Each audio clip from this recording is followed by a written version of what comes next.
Hello everyone, this is Ravivan Rao. स्वागत करता हूं आप सभी का नेक्स्ट ओवर के शानदार प्लेटफॉर्म पे। तो एक सवाल जिसके साथ हम करते हैं हर क्लास की शुरुआत, तो बता दे दोस्त, हाउ इज द जोश, कर दे ललकार। उसके बाद हम करते हैं आज के सेशन की शुरुआत। जी हां, सही सुना है आपने कि आज हम पढ़ने वाले हैं कॉन्सेप्ट ऑफ स्वाहा सीरीज के लेक्चर नंबर 2, एपिसोड नंबर 2, जिसका नाम है इलेक्ट्रोस्टैटिक पोटेंशियल एंड कैपेसिटेंस। लेकिन यहां पर एक फिजिक्स की इंटरेस्टिंग बात बताता हूं। पता है क्या है?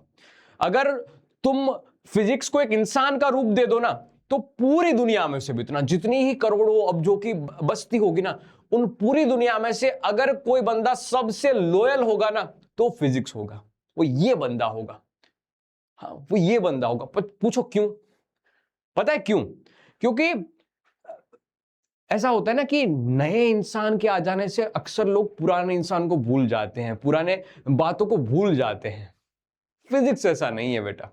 फिजिक्स नए चैप्टर जब पढ़ने जाओगे तो पुराने चैप्टर्स के कंसेप्ट याद रख के ही उसके पास जाना होगा। ठीक है, दुनिया का सबसे लॉयल इंसान ये फिजिक्स होगा कि पुरानी चीजों को ये भूलता नहीं है, उसको भी साथ लेके चलता है। तो ये बात फिजिक्स की इसलिए बताई क्योंकि अगर आप में से कोई ऐसा है कि जो चैप्टर नंबर 1 पढ़ के नहीं आया है, मैं नहीं बोल रहा हूं कि आपने डिटेल में स्टडी की होनी चाहिए, अगर की है तो बहुत बढ़िया है, नहीं की है तो अगर करना चाहते हो तो मेरा वन शॉट होगा इलेक्ट्रिक चार्जेस एंड फील्ड, 4 घंटे के आसपास का होगा, जिसमें मैंने डिटेल में हर चीज बताई है।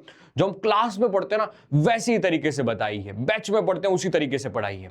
और आपके पास उतना भी समय नहीं है कि नहीं 4 घंटा नहीं दे सकता हूं, मुझे सिर्फ ऐसा मिल जाए वीडियो कि जो 1 घंटे में सारे कंसेप्ट बेसिक से समझा दे और साथ साथ छोटे छोटे और इंटरेस्टिंग और 2-3 कंसेप्ट से बने हुए क्वेश्चंस को सोल्व करवा दे।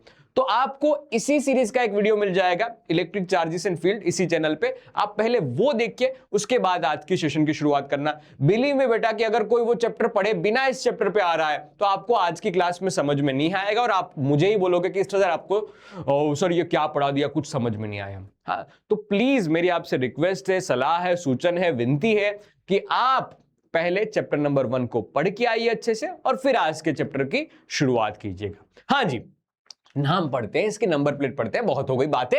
इलेक्ट्रोस्टैटिक पोटेंशियल, पहले तो वर्ड ही कितना भारी भरकम है, इलेक्ट्रोस्टैटिक। तो तोड़ते हैं इस नाम को, तोड़ते हैं। इलेक्ट्रोस्टैटिक, जब चार्ज रेस्ट पे होता है ना, तब आसपास इलेक्ट्रिक फील्ड के जो फिनोमिना होते हैं, इलेक्ट्रोस्टैटिक फोर्स, पोटेंशियल, इन सब की स्टडी जिस ब्रांच में की जाती है ना, उसको इलेक्ट्रोस्टैटिक बोलते हैं। ठीक है, तो एक ब्रांच का नाम है। क्या है बेटा? ये एक ब्रांच का नाम है। ओके, इसके बाद है पोटेंशियल। पोटेंशियल एक तरह से ताकत है, जैसे इलेक्ट्रिक फील्ड एक ताकत को रिप्रेजेंट करती थी कि फोर्स को ऐसे ऐसे करने में, ऐसे ऐसे करने में जो ताकत लगेगी वो इलेक्ट्रिक फील्ड से नोट की जाएगी। वैसे ही पोटेंशियल एक टर्म है जिसके बारे में हम डिटेल में पढ़ने वाले हैं। ओके, और लास्ट में कैपेसिटर। ये कैपेसिटर किसी मतलब सबने देखा हो दोस्त, वो पंखे में लगा हुआ कैपेसिटर नहीं होता है, वही है ये कैपेसिटर। लेकिन ये कैपेसिटर की कुछ खास बातें हैं जो इस चैप्टर में दे रखी है, तो हम उस कैपेसिटेंस वाले पार्ट को कैपेसिटर समझेंगे कि कैपेसिटर के बारे में हम आज की क्लास में भी पढ़ने वाले हैं। तो ठीक है, शुरुआत करते हैं एक छोटे से टर्म, एक प्यारे से टर्म जिसको पोटेंशियल कहा जाता है। मजाक कर रहे हो ना सर, छोटा सा तो नहीं है। खैर देखो, पहले इसको समझो कि ये क्यों अस्तित्व में आया, तुम जैसे क्यों अस्तित्व में आया हो दुनिया में। वैसे ही बात है यहां पर कि इलेक्ट्रिक फील्ड को क्यू से मल्टीप्लाई करने पे फोर्स मिलता था। फोर्स और वर्क डन ऐसी दो चीजें हैं कि किसी भी ब्रांच की आप स्टडी कर रहे हो तो वहां पर इसकी अवारनवार बार बार जरूरत पड़ती है। तो हमने क्या किया पता है? इलेक्ट्रिक फील्ड को चार्ज से मल्टीप्लाई किया, फोर्स मिलता है। ये फॉर्मूला हम सबको पता है। ओके, वैसे ही बेटा अगर आप मल्टीप्लाई करोगे पोटेंशियल डिफरेंस वाले एक टर्म को, ये क्या हुआ, ये क्या हो रहा है भाई, ये क्या, हाँ ठीक है, पोटेंशियल डिफरेंस डेल्टा वी करके एक टर्म आएगा जिसको आप क्यू से मल्टीप्लाई करोगे, you will get work done. You will get work done, आपको वर्क डन मिलेगा। अब यहां पर भी थोड़े से टाइप्स है कि कौन सा वर्क डन होगा, कौन सा वर्क डन होगा। अगर वर्क डन बाय इलेक्ट्रोस्टैटिक की बात करोगे, ठीक है सर, तो ये Q डेल्टा V के बजाय हो जाएगा माइनस में Q डेल्टा V, ये चीज याद रखना। और अगर आप एक्सटर्नल वर्क डन की बात करोगे, एक्सटर्नल वर्क डन की बात करोगे तो ये Q डेल्टा V कहलाएगा। हाँ, ये कंडीशन के साथ आता है कि डेल्टा की क्या होना चाहिए, 0 होना चाहिए। उस कंडीशन के साथ हल्के फुल्के छोटे से फॉर्मूले हैं जिस फॉर्मूले के बेसिस पे डेफिनेशन भी बनेगी आगे जाके और फॉर्मूला भी बनेगा, डेरिवेशन भी बनेगा। ओके सर, दूसरे फॉर्मूले भी बनेंगे, ध्यान से देखना। तो देखो, एक चार्ज पार्टिकल को एक जगह से दूसरी जगह ले जाने में जो वर्क डन किया गया है ग्रेविटेशनल फील्ड के अगेंस्ट, सॉरी ग्रेविटेशनल फील्ड नहीं, इलेक्ट्रोस्टैटिक फील्ड के अगेंस्ट, इलेक्ट्रोस्टैटिक फील्ड के अगेंस्ट में जो वर्क डन किया जा रहा है, ठीक है, वो वर्क डन यूनिट चार्ज के लिए अगर हम कर दें तो Q की वैल्यू 1 हो जाएगी, तो हट जाएगा, is equal to this work done is equal to change in potential difference. खत्म बात हो गई, खत्म बात हो गई। तो चेंज इन पोटेंशियल डिफरेंस को ऐसे डिफाइन करते हैं, चेंज इन पोटेंशियल डिफरेंस को ऐसे डिफाइन करते हैं कि delta V is equal to, अगर इलेक्ट्रोस्टैटिक लिख रहे हो तो माइनस करेंगे, डिनोमिनेटर में Q कर देंगे, अगर एक्सटर्नल लिख रहे हो तो पॉजिटिव साइन के साथ ही लिखेंगे, ये एक्सटर्नल डिवाइड बाय Q कर देंगे। खत्म बेटा, खत्म। देखो डेफिनेशन पढ़ो, amount of work done in moving unit positive charge, क्योंकि हमें चार्ज को बेटा हटा देना है वहां से, तो हमने उसकी वैल्यू कितनी ले ली, 1 ले ली।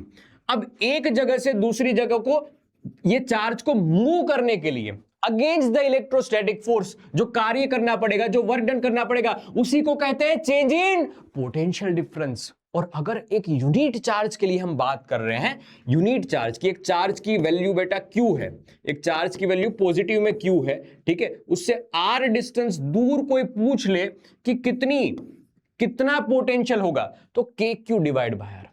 देखो इलेक्ट्रिक फील्ड में KQ divide by R square आता था, यहां पर KQ डिवाइड बाय R है। अगर ग्राफ ड्रॉ करोगे ना पोटेंशियल वर्सेस R का, तो ये ऐसे घटता हुआ आएगा, ठीक है। कम इलेक्ट्रिक फील्ड R के साथ बहुत तेजी से गिरती है, बहुत तेजी से गिरती है, ये उतनी तेजी से नहीं गिरता बेटा।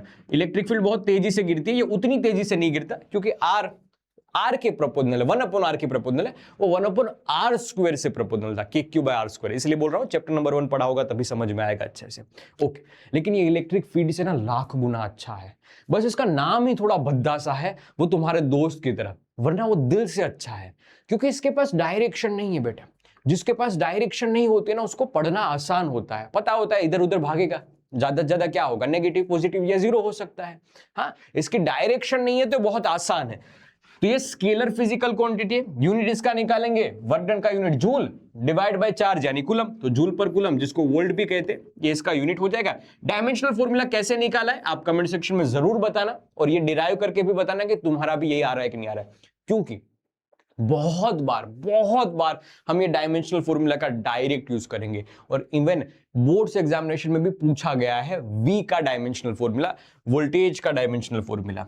एक इंटरेस्टिंग फैक्ट यहां पर बता देता हूं इलेक्ट्रिक फील्ड और पोटेंशियल के बीच का, इंटरेस्टिंग फैक्ट। हाँ, ध्यान से देखना कि अगर इलेक्ट्रिक फील्ड ऐसे दे रखी है, ये रहे इलेक्ट्रिक फील्ड, ये है इलेक्ट्रिक फील्ड इस डायरेक्शन में दे रखी है, इस डायरेक्शन में इलेक्ट्रिक फील्ड दे रखी है, और आपको ऐसे 2 पॉइंट दे दें, ये 1 और 2, तो इलेक्ट्रिक फील्ड की डायरेक्शन में पोटेंशियल कम होता है। हमेशा याद रखना बेटा, इलेक्ट्रिक फील्ड की डायरेक्शन में पोटेंशियल कम होता है, तो हमेशा V1 ग्रेटर देन V2 मिलेगा।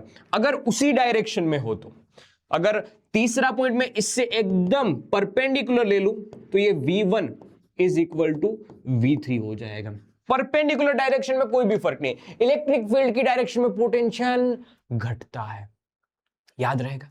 जैसे जैसे इलेक्ट्रिक फील्ड की डायरेक्शन में जाएंगे पोटेंशियल और घटता जाएगा और घटता जाएगा और घटता जाएगा। ये चीज दिमाग में रखना, हाँ, ये चीज दिमाग में रखनी है। एक चार्ज पार्टिकल की वजह से r डिस्टेंस पे पोटेंशियल कितना मिलेगा, KQ by R। With sign ये फॉर्मूला लिखा जाता है, अगर पॉजिटिव चार्ज है तो प्लस Q लिखेंगे, नेगेटिव चार्ज है तो माइनस Q लिखेंगे। खत्म बेटा। याद है आपको चैप्टर नंबर 1 में पढ़ाई थी मैंने, एक चार्ज माइनस Q, दूसरा चार्ज प्लस Q, दोनों के बीच का distance 2a, then it is known as a dipole moment Q into 2a। बोला था मैंने चैप्टर नंबर 1 पढ़ना है, इसको कहते हैं इलेक्ट्रिक डाइपोल। अब इस इलेक्ट्रिक डाइपोल की 2 बात बताता हूं। एक बात कि इस इलेक्ट्रिक डाइपोल से r डिस्टेंस दूर पोटेंशियल कितना मिलेगा, एक्सियल डिस्टेंस पे और इक्वेटोरियल पॉइंट पे, ये इक्वेटोरियल पॉइंट पे सेंटर से ये डिस्टेंस नापे जाते हैं, ठीक है, ध्यान से देखना। तो इक्वेटोरियल पॉइंट पे बेटा पोटेंशियल मिलता है 0, याद रखना, जितना पॉजिटिव की वजह से होगा उतना ही नेगेटिव की वजह से होगा, दोनों के डिस्टेंस भी इक्वल है, तो एक दूसरे को काट पीट देगा।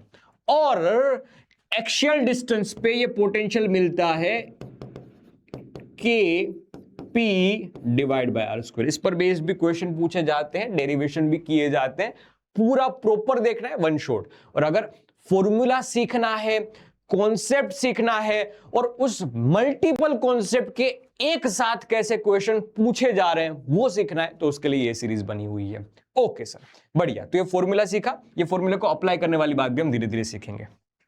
ओके ओके, ठीक है।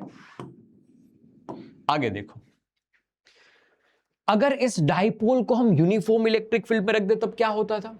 अरे सर, चैप्टर नंबर 1 में हमने पढ़ा था कि अगर ये एंगल थीटा है तो हमें मिलता था टॉर्क।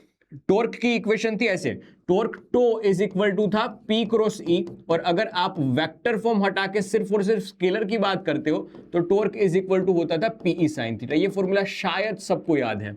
और अगर मैं थीटा इज इक्वल टू 0 ले लूं, theta is equal to 90 degree ले लूं, theta is equal to 180 degree ले लूं, तब सर ये टॉर्क की इक्वेशन साइन 0 0 मिलता था, साइन 90 मैक्सिमम मिलता था कितने पे? PE पे, ठीक है। और यहां पर भी 0 मिलता था।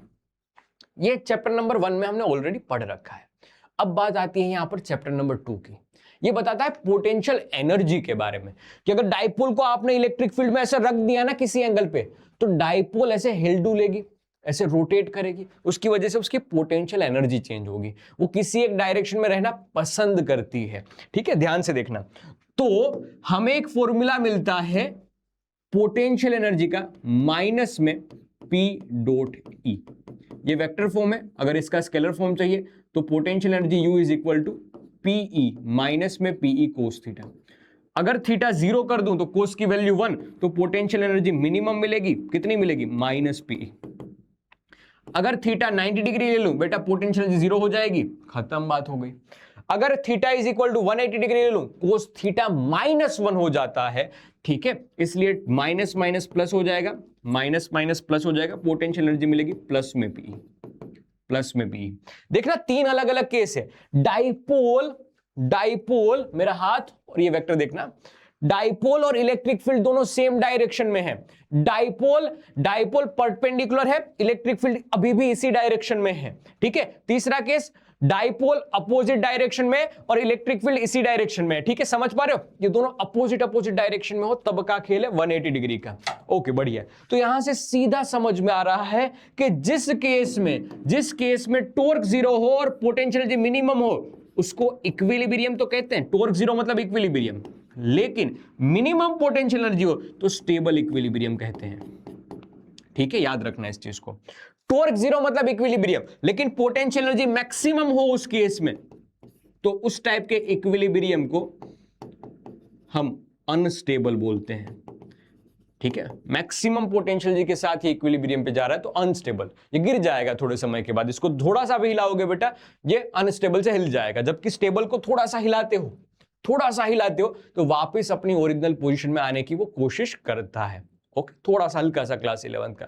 इसके डेरिवेशन भी पूछे जाते हैं, इसके एमसीक्यूज भी पूछे जाते हैं, और 2024 में भर भर के यहां से क्वेश्चन आए, अभी लास्ट में दिखाऊंगा। एक छोटा कंसेप्ट और समझ लेते हैं, लगे हाथ पोटेंशियल एनर्जी के बारे में समझ लेते हैं। एनर्जी हम सबको पता होती है, पोटेंशियल एनर्जी हम सबको पता होती है कि सर ये वर्क डन, लेकिन कंजर्वेटिव फोर्सेस के द्वारा किए जाने वाले वर्क डन के लिए डिफाइंड होता है। अब आप पूछोगे ये कंजर्वेटिव वर्क डन वाली क्या होता है?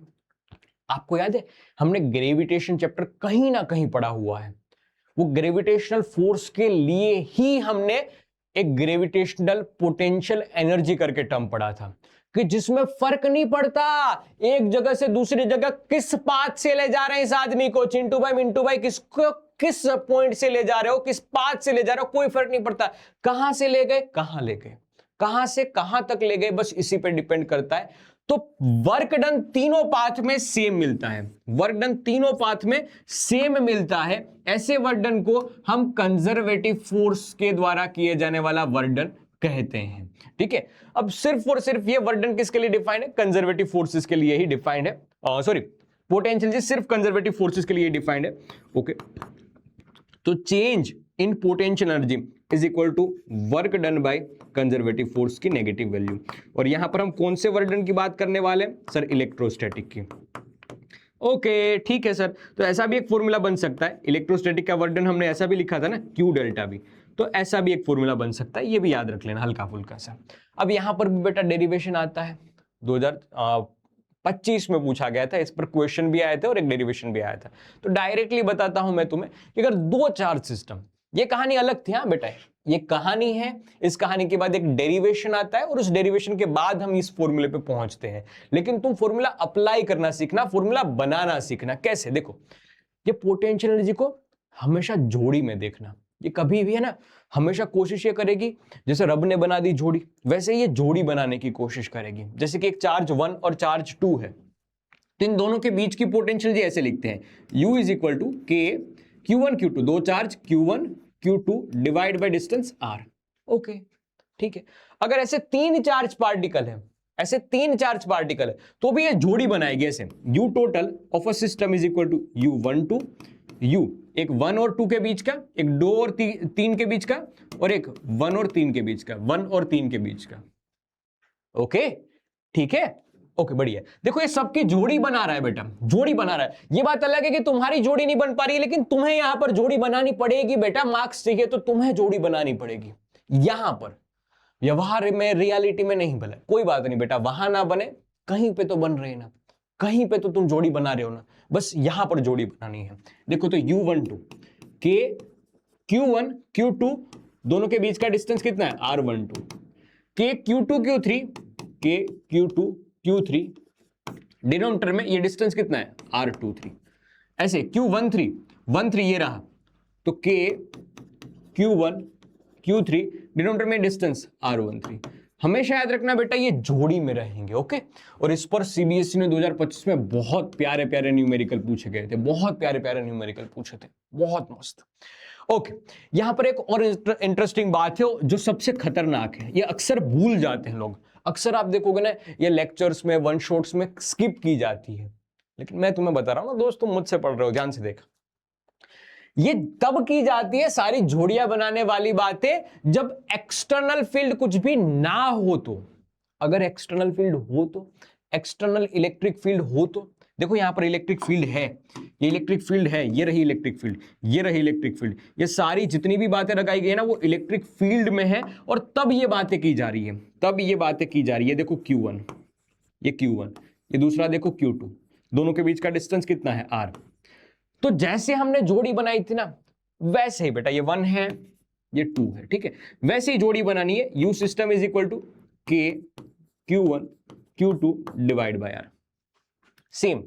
लेकिन एक एक्स्ट्रा टर्म लिखना है। एक्स्ट्रा टर्म यह आएगा कि Q1, उसके यहां पे पोटेंशियल अगर V1 है तो ऐसे Q1 V1 लिखेंगे, इसके लिए पोटेंशियल Q2 V2 लिखेंगे।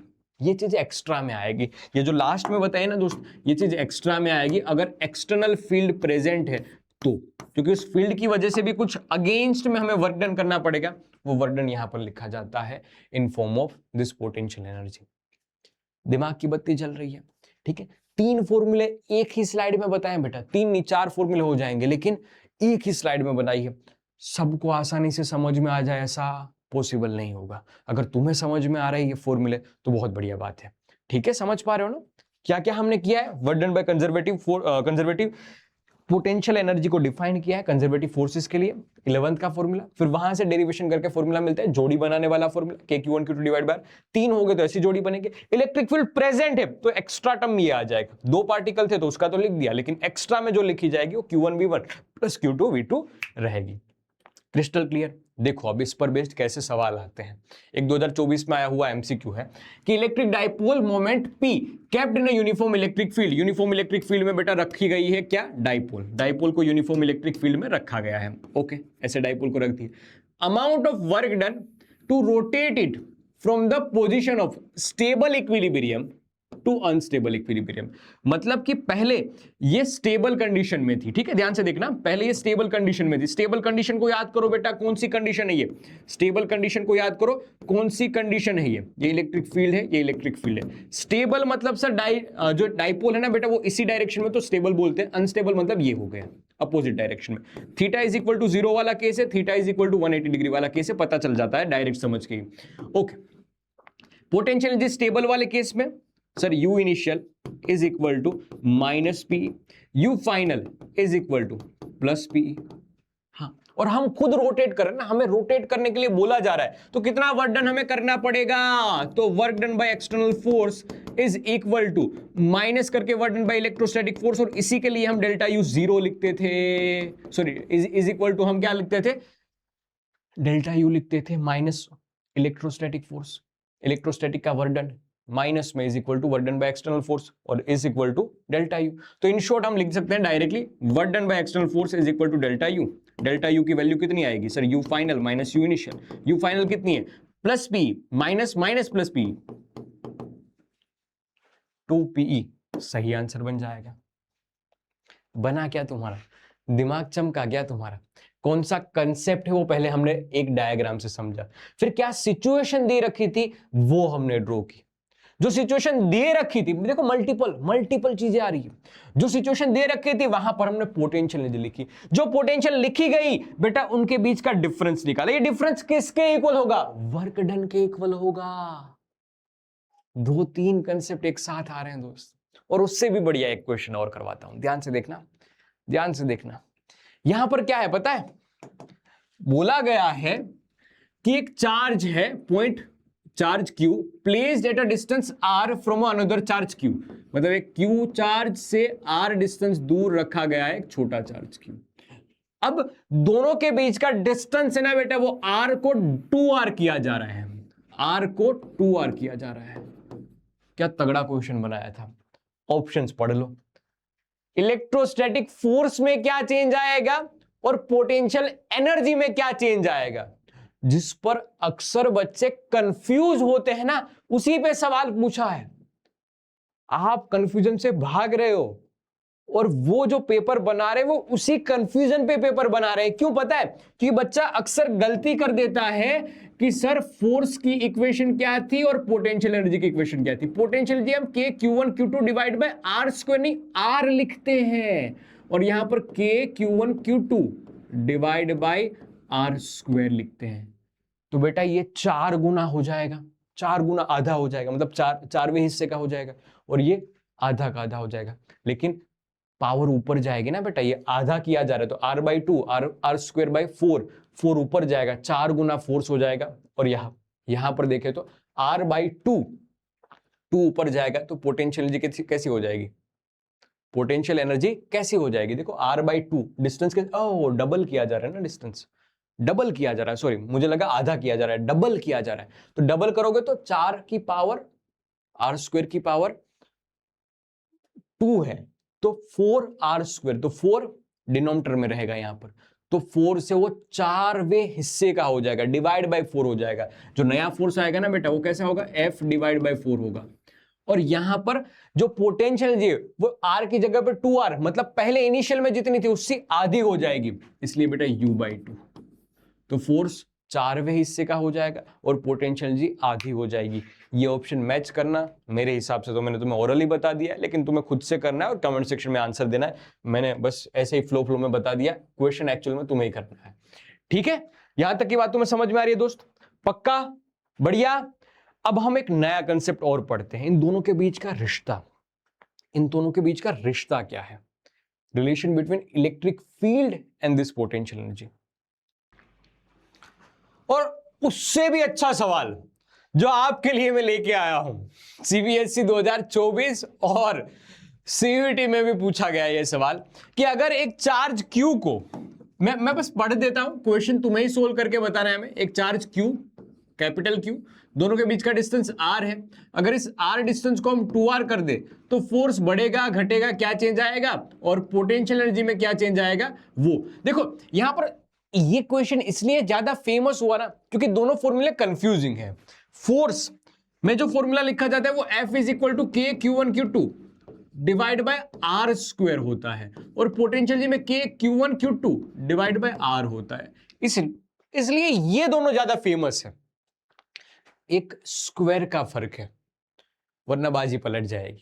तो ये क्वेश्चन का आंसर तुम्हें मुझे कमेंट सेक्शन में देना है। इसका आंसर क्या आएगा इसी कमेंट सेक्शन में करके आपको मुझे बताना है। ठीक है मेरे दोस्त, बहुत बढ़िया। अब हम एक रिश्ता बनाने जा रहे हैं। अगर तुमने एक क्वेश्चन करके दिखा दिया तभी हम ये रिश्ता बनाएंगे। ये रिश्ता है तुम्हारे और उसके बीच का। बेटा वो तो भगवान भी नहीं बना पाया, मैं कहां से बनाऊंगा? मैं बनाऊंगा रिश्ता इलेक्ट्रिक फील्ड जो हम चैप्टर नंबर 1 में पढ़ के आए थे, और इलेक्ट्रोस्टैटिक पोटेंशियल जो अभी हम पढ़ रहे हैं। ठीक है, ओके। तो इन दोनों के बीच में एक रिश्ता है। ये रिश्ता ऐसा कुछ है कि अगर यूनिफॉर्म इलेक्ट्रिक फील्ड है तो delta V is equal to minus में E dot delta R, dot product है मतलब कोस थीटा लिखा जाएगा। अगर नॉन यूनिफॉर्म इलेक्ट्रिक फील्ड हो तो इसी चीज को मैं ऐसा लिख सकता हूं, delta V is equal to minus sign के साथ इंटीग्रेशन कर दूंगा ई डॉट डी आर। चाहूं तो मैं इसमें भी कोस थीटा ऐड कर सकता हूं, लेकिन ज्यादातर हम ये फॉर्मूला यूज नहीं करेंगे। हम यूज करेंगे या तो एक्चुअली में यहां पर डी आर क्या एक छोटा सा एलिमेंट है, D X D Y D Z लिखा जाता है इसकी जगह पे। हाँ ओके, मैं तुम्हें एक शॉर्टकट ट्रिक बताता हूं, क्योंकि मैं बहुत कम ये फॉर्मूला यूज करता हूं बेटा, बहुत कम ये फॉर्मूला यूज करता हूं। जब जरूरत पड़ती है, जब नॉन यूनिफॉर्म फील्ड होती है तभी पूछा जाता है, तभी ये फॉर्मूला यूज करते हैं। एक्चुअली में नॉन यूनिफॉर्म फील्ड वाले क्वेश्चंस भी आते हैं, ये भी इंपॉर्टेंट है, ये भी इंपॉर्टेंट है। लेकिन मैं तुम्हें एक शॉर्टकट ट्रिक बताता हूं जिसको हम क्लास में बोलते हैं एसएमटी। बताना एसएमटी का फुल फॉर्म क्या होता है। ये एसएमटी के अनुसार तुम इन सारे फॉर्मूले को भूल जाओ, ये इंटीग्रेशन करना, ये माइनस साइन लिखना, वेक्टर साइन लिखना, भूल जाओ सारी चीजें। ये हमें बताता है कि अगर यूनिफॉर्म इलेक्ट्रिक फील्ड तुम्हें दिख जाए ऐसे डिंग डिंग डिंग, ये यूनिफॉर्म इलेक्ट्रिक फील्ड कुछ दे रखी है तुम्हें, और तुम्हें पॉइंट पूछ ले, जैसे कि ये 1 और 2 के बीच का डिफरेंस पूछ ले, ये 1 और 2 के बीच का डिफरेंस पूछ ले, तो तुम क्या करोगे पता है? ये पैरेलल डिस्टेंस, ये पैरेलल डिस्टेंस इलेक्ट्रिक फील्ड का पैरेलल डिस्टेंस आर मान लीजिए इसको, आर पैरेलल, ठीक है। तो E into R parallel is equal to change in potential. अब ऑब्वियसली बात है, इलेक्ट्रिक फील्ड की डायरेक्शन में पोटेंशियल डिक्रीज होता है, जो हम पहली स्लाइड से पढ़ते आ रहे हैं। तो ऑब्वियसली बात है V1 बड़ा होगा, तो V1 minus V2 is equal to E R parallel. क्योंकि यहां पर कंफ्यूजन हो सकता है ना, V1 माइनस V2 लिखूं या V2 माइनस V1 लिखूं, तो आंसर तो पॉजिटिव आएगा, पॉजिटिव तो बड़े में से छोटा निकाल देना, V1 माइनस V2 निकाल देना, ये हमारा शॉर्टकट ट्रिक हो जाएगा। तुम्हें मजाक लग रहा है? मजाक लग रहा है शॉर्टकट ट्रिक? देखो सीबीएसई ने 2023 में क्या पूछा था, पढ़ता हूं, अच्छे से पढ़ता हूं इस क्वेश्चन को, कि यूनिफॉर्म इलेक्ट्रिक फील्ड दे रखी है जिसकी वैल्यू है 500 न्यूटन पर कूलम, अलोंग एक्स एक्सिस की डायरेक्शन में ओ बी और ए 3 पॉइंट दे रखे हैं जिसकी लोकेशन सेंटीमीटर में दे रखी है, 0,0, 4,0 और 0,3। ओके, ये लोकेशन दे रखी है। पहले मैं लिख लेता हूं, ध्यान से देखना, ड्रॉ कर लेता हूं। ये इलेक्ट्रिक फील्ड डिंग ding ding ding ding ding ding ding ding ding ding ding ding ding ding डिंग। इलेक्ट्रिक फील्ड की वैल्यू कितनी है? 500 बेटा, 500 न्यूटन पर कूलम है। पॉइंट कैसे दे रखे? ओ बी ए, ओ मतलब 0,0 पे है, हाँ जी सर 0,0 पे है, ओ ठीक है। यहां से कुछ डिस्टेंस दूर, हमारे 4 सेंटीमीटर दूर, कितना है? हाँ 4 सेंटीमीटर दूर, 4 सेंटीमीटर दूर, हमसे 4 सेंटीमीटर दूर एक पॉइंट है जिसको कहा गया है बी। ओके बेटा बी। और फिर 3 सेंटीमीटर, 0,3 मतलब ऊपर की तरफ, ऊपर की तरफ वालों को हम माफ नहीं करेंगे, ठीक है। तो ये 3 सेंटीमीटर डिस्टेंस पे कौन है बेटा? ये ए पॉइंट है। पूछा गया है हमें पोटेंशियल डिफरेंस, यही है ना सारे पॉइंट्स, हाँ लास्ट में यही दे रखा है, 0,3 पे ही है। ओके, हमें पूछा गया ओ और ए के बीच का डिफरेंस कितना होगा, देख के बता दोगे आप। पैरेलल डिस्टेंस दोनों में है ही नहीं कुछ, तो ओ और ए के बीच का कोई डिफरेंस ही नहीं होगा बेटा। हाँ, ओ और ए के बीच का कोई डिफरेंस ही नहीं होगा, तो डेल्टा वी यहां पर 0 आएगा। क्यों? डेल्टा वी होने के लिए, डेल्टा वी आने के लिए ये परपेंडिकुलर नहीं पैरेलल डिस्टेंस की आवश्यकता है। हमने सीखा था ना, ये परपेंडिकुलर डिस्टेंस पे तो बेटा पोटेंशियल सेम रहता है, V1 is equal to V3। हाँ ये तो पढ़ा है, इस वजह से पहले वाले का आंसर आया 0। दूसरा, और ए बी, ओ और बी के बीच का डिफरेंस एक बार सीधा देख के बता दो, देख के बता दो, दोनों में से बड़ा पोटेंशियल किसका होगा?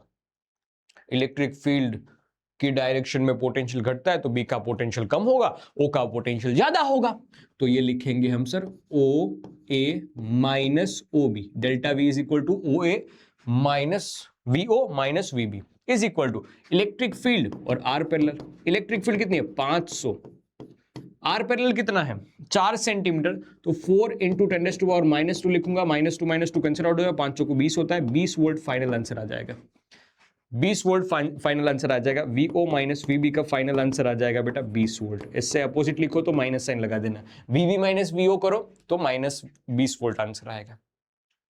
समझ पा रहे हो ना, ये सारी चीजें सेंटीमीटर में दे रखी थी इसलिए मैंने सेंटीमीटर में लिया है। ये सीबीएसई ने 2023 में पूछा गया सवाल था, और क्या बेहतरीन सवाल था। और इस पे नॉन यूनिफॉर्म इलेक्ट्रिक फील्ड के भी क्वेश्चंस आते हैं। अगर आपको और भी क्वेश्चंस की प्रैक्टिस करनी है ऐसे, तो कमेंट सेक्शन में मुझे जरूर बताना, मैं उसके लिए भी कुछ कुछ लाता रहूंगा बीच बीच में। ओके ठीक है, आगे बढ़ाते हैं। अब हम समझने जा रहे हैं एक प्यारा सा कंसेप्ट जो उसी पोटेंशियल से जुड़ा हुआ है जिसको कहते हैं इक्विपोटेंशियल सरफेस। इसको समझने से पहले ना मैं तुम्हें एक डेमोन्स्ट्रेशन करना चाहता हूं, कुछ चीज दिखाने चाहता हूं। ध्यान से देखिए ये क्या है। तुम्हारे घर में भी ऐसा बाउल होगा, हाँ, पानी ही है बेटा, पीने वाला पानी है, पीने वाला पानी है। देखना ध्यान से, पानी है, पानी के अंदर, पानी रेस्ट पे एकदम शांति से बैठा हुआ है। पानी के अंदर अगर मैं उंगली करूंगा, देखो आसपास रिपल बन रही है, शायद तुम्हें दिख रही हो ना दिख रही हो, अब दिख रही होगी शायद। जैसे मैं उंगली करता हूं इसके अंदर, आसपास एकदम सर्कुलर फ्रिंजेस टाइप कुछ चलता है, जैसे सर्कल आगे बढ़ता है ना वैसा फील होता है। तुम नदी के अंदर भी पत्थर गिराओगे, पानी के अंदर ऐसे पत्थर गिराओगे तो तुम्हें ऐसा फील होगा आसपास सर्कुलर फॉर्म में फ्रिंजेस आगे बढ़ रही है, ऐसा लग रहा है सर्कल आगे बढ़ रहा है। देखो उंगली करने पे सर्कल आगे बढ़ रहा है ऐसा फील होता है। ये क्या है पता है? ये सारे सर्कल के पॉइंट क्या है पता है? सेम वाइब्रेशन पे है। सारे सर्कल के पॉइंट क्या है? सेम वाइब्रेशन पे। मतलब कुछ तो इसमें खास बात है बेटा, कुछ तो इसमें खास बात है, तभी ये इस सर्कल का पार्ट है। कुछ तो सब में कॉमन बात है, कुछ तो इनमें भी कॉमन बात है, तभी ये एक सर्कल का पार्ट है। वैसे ही बेटा जिसमें कुछ कुछ कॉमन सी बात होगी उसको हम कहेंगे कॉमन सी बात, common potential, same potential, equal potential, तो इक्वी पोटेंशियल सरफेस नाम दिया गया है। अगर एक यूनिट चार्ज है, पॉजिटिव चार्ज है, पॉजिटिव चार्ज के आसपास, सुनना इस बात को ध्यान से सुनना, पॉजिटिव चार्ज के आसपास r1 डिस्टेंस पे, r1 डिस्टेंस पे, ये देखो इसके सारे पॉइंट पे पोटेंशियल क्या सेम होगा? हाँ सर, मैं 1 2 3 4 सारे पोटेंशियल ले लूंगा बेटा, सब में पोटेंशियल इक्वल। इसलिए इस स्फीयरिकल शेल टाइप के खोखला स्फीयर बनेगा, वो एक इक्विपोटेंशियल सरफेस बन जाएगा, पूरा 3D में होगा। ओके सर, फिर इसके बाद कोई और एक लेता हूं, इसके बाद कोई डिस्टेंस मान लीजिए ये दूसरा r2 डिस्टेंस पे, देखो ग्रीन वाला और येलो वाला, ग्रीन वाला और येलो वाला, इन दोनों के पोटेंशियल डिफरेंस है, लेकिन येलो वाले के हर एक पॉइंट पे जो पोटेंशियल होगा वो सेम होगा। मानते हो इस बात को? हाँ जी मानते हैं सर। देखो और भी एक ले लेते हैं, ये येलो का बड़ा भाई आया क्या? वो भी येलो था, ये भी येलो है, ये तीसरा, ठीक है। इनका पोटेंशियल भी आपस में अलग अलग है, लेकिन इनके ऊपर के जितने भी पॉइंट है उन सबका पोटेंशियल क्या इक्वल होगा? हाँ जी सर, इक्वल होगा, ठीक है। तो अगर कोई पॉइंट चार्ज हो तो उसके लिए इक्विपोटेंशियल सरफेस ऐसे मिलते हैं, कोई पॉइंट चार्ज हो तो इक्विपोटेंशियल सरफेस ऐसे मिलते हैं, स्फीयरिकल शेल टाइप के। अगर कोई लाइन चार्ज हो तो ऐसे सिलिंड्रिकल टाइप मिलते हैं। ध्यान से देखना, ये ऐसे लाइन चार्ज हो तो, अगर ऐसा लाइन चार्ज हो तो, इनफाइनाइट लाइन वायर टाइप का हो तो बेटा ये ऐसे सिलिंड्रिकल टाइप के मिलते हैं, सिलिंड्रिकल टाइप के मिलते हैं, ऐसे सिलिंड्रिकल टाइप के, जिसके आपस में पोटेंशियल अलग अलग, लेकिन हर एक पॉइंट पे, इक्विपोटेंशियल सरफेस के हर एक पॉइंट पे पोटेंशियल रहता है सेम। यहां पर भी सेम बात, अगर ये इलेक्ट्रिक फील्ड आ रही है, ध्यान से देखना, ये इलेक्ट्रिक फील्ड शुम, ये शुम, ये शुम शुम, ये इलेक्ट्रिक फील्ड। अब इनफाइनाइट पे से आने वाली इलेक्ट्रिक फील्ड या यूनिफॉर्म इलेक्ट्रिक फील्ड के ऊपर ऐसे प्लेनर टाइप के, ऐसे शीट नहीं होती है कागज के पन्ने, बेटा एक मिल जाए मुझे कागज का पन्ना बस, हाँ मिल गया, और कुछ अलग मिल गया, ठीक है। ऐसी पूरी की पूरी शीट मिलेगी, ये एक, इसके बाद दूसरी, उसके बाद तीसरी, उसके बाद चौथी, तो ये क्या मिलेगी? एक इक्विपोटेंशियल सरफेसेस मिलेगी प्लेनर टाइप की। तो अगर यूनिफॉर्म इलेक्ट्रिक फील्ड हो तो उसके लिए हम प्लेनर टाइप की शीट की बात करेंगे कि this is the equipotential surface. एक डेफिनेशन पढ़ लेते हैं, देखो बहुत प्यारी सी सिंपल सी डेफिनेशन है कि locus of all such points in which are a same potential, ऐसे पॉइंट्स का समूह कि जिन सब पे पोटेंशियल सेम हो। जैसे यहां पर वाइब्रेशन सेम था, सारे के सारे सेम फेज में थे, ऐसा कहते हैं।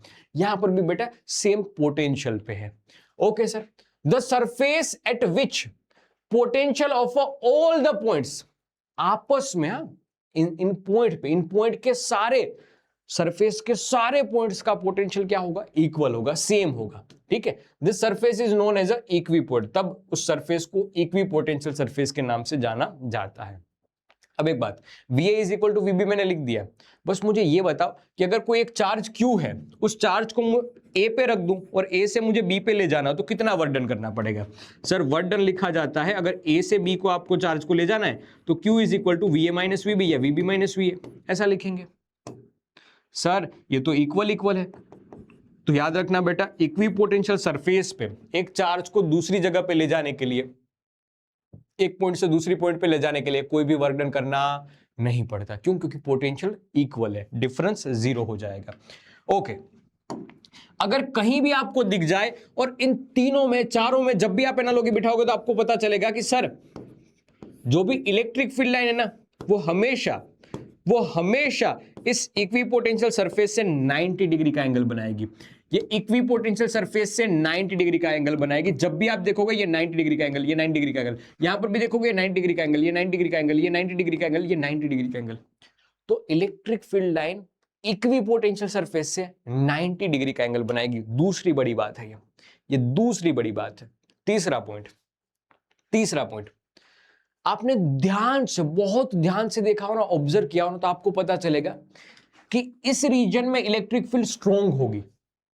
भाई R कम है, KQ/R², तो जहां पर R कम मतलब इलेक्ट्रिक फील्ड स्ट्रॉन्ग है, वहां पर इक्विपोटेंशियल सरफेस की तादाद ज्यादा है। जैसे जैसे ये इलेक्ट्रिक फील्ड लाइन आगे बढ़ रही है ना, वैसे वैसे इक्विपोटेंशियल सरफेस की आपस की दूरी कम हो जाएगी। मतलब कि जहां पर इलेक्ट्रिक फील्ड स्ट्रॉन्ग होगी वहां पर इक्विपोटेंशियल सरफेस 1 2 3 4 5 7 कितने लाइन में आ गए। फिर जैसे जैसे आगे बढ़ रहे हैं वैसे वैसे इक्विपोटेंशियल सरफेस की दूरी, उनकी गीचता, उनकी डेंसिटी भी कम हो रही है। तो जहां पर इक्विपोटेंशियल सरफेस ज्यादा, electric field strong, equipotential surfaces ज्यादा होंगे। ओके, ये सारी इनकी प्रॉपर्टीज है जो सीबीएसई ने पूछ रखी है, ऑलरेडी पूछ रखी है 2-3 मार्क्स में, और यहां से एक एमसीक्यू भी आया है, देखते जाना। लास्ट वाली लाइन से एमसीक्यू आया है।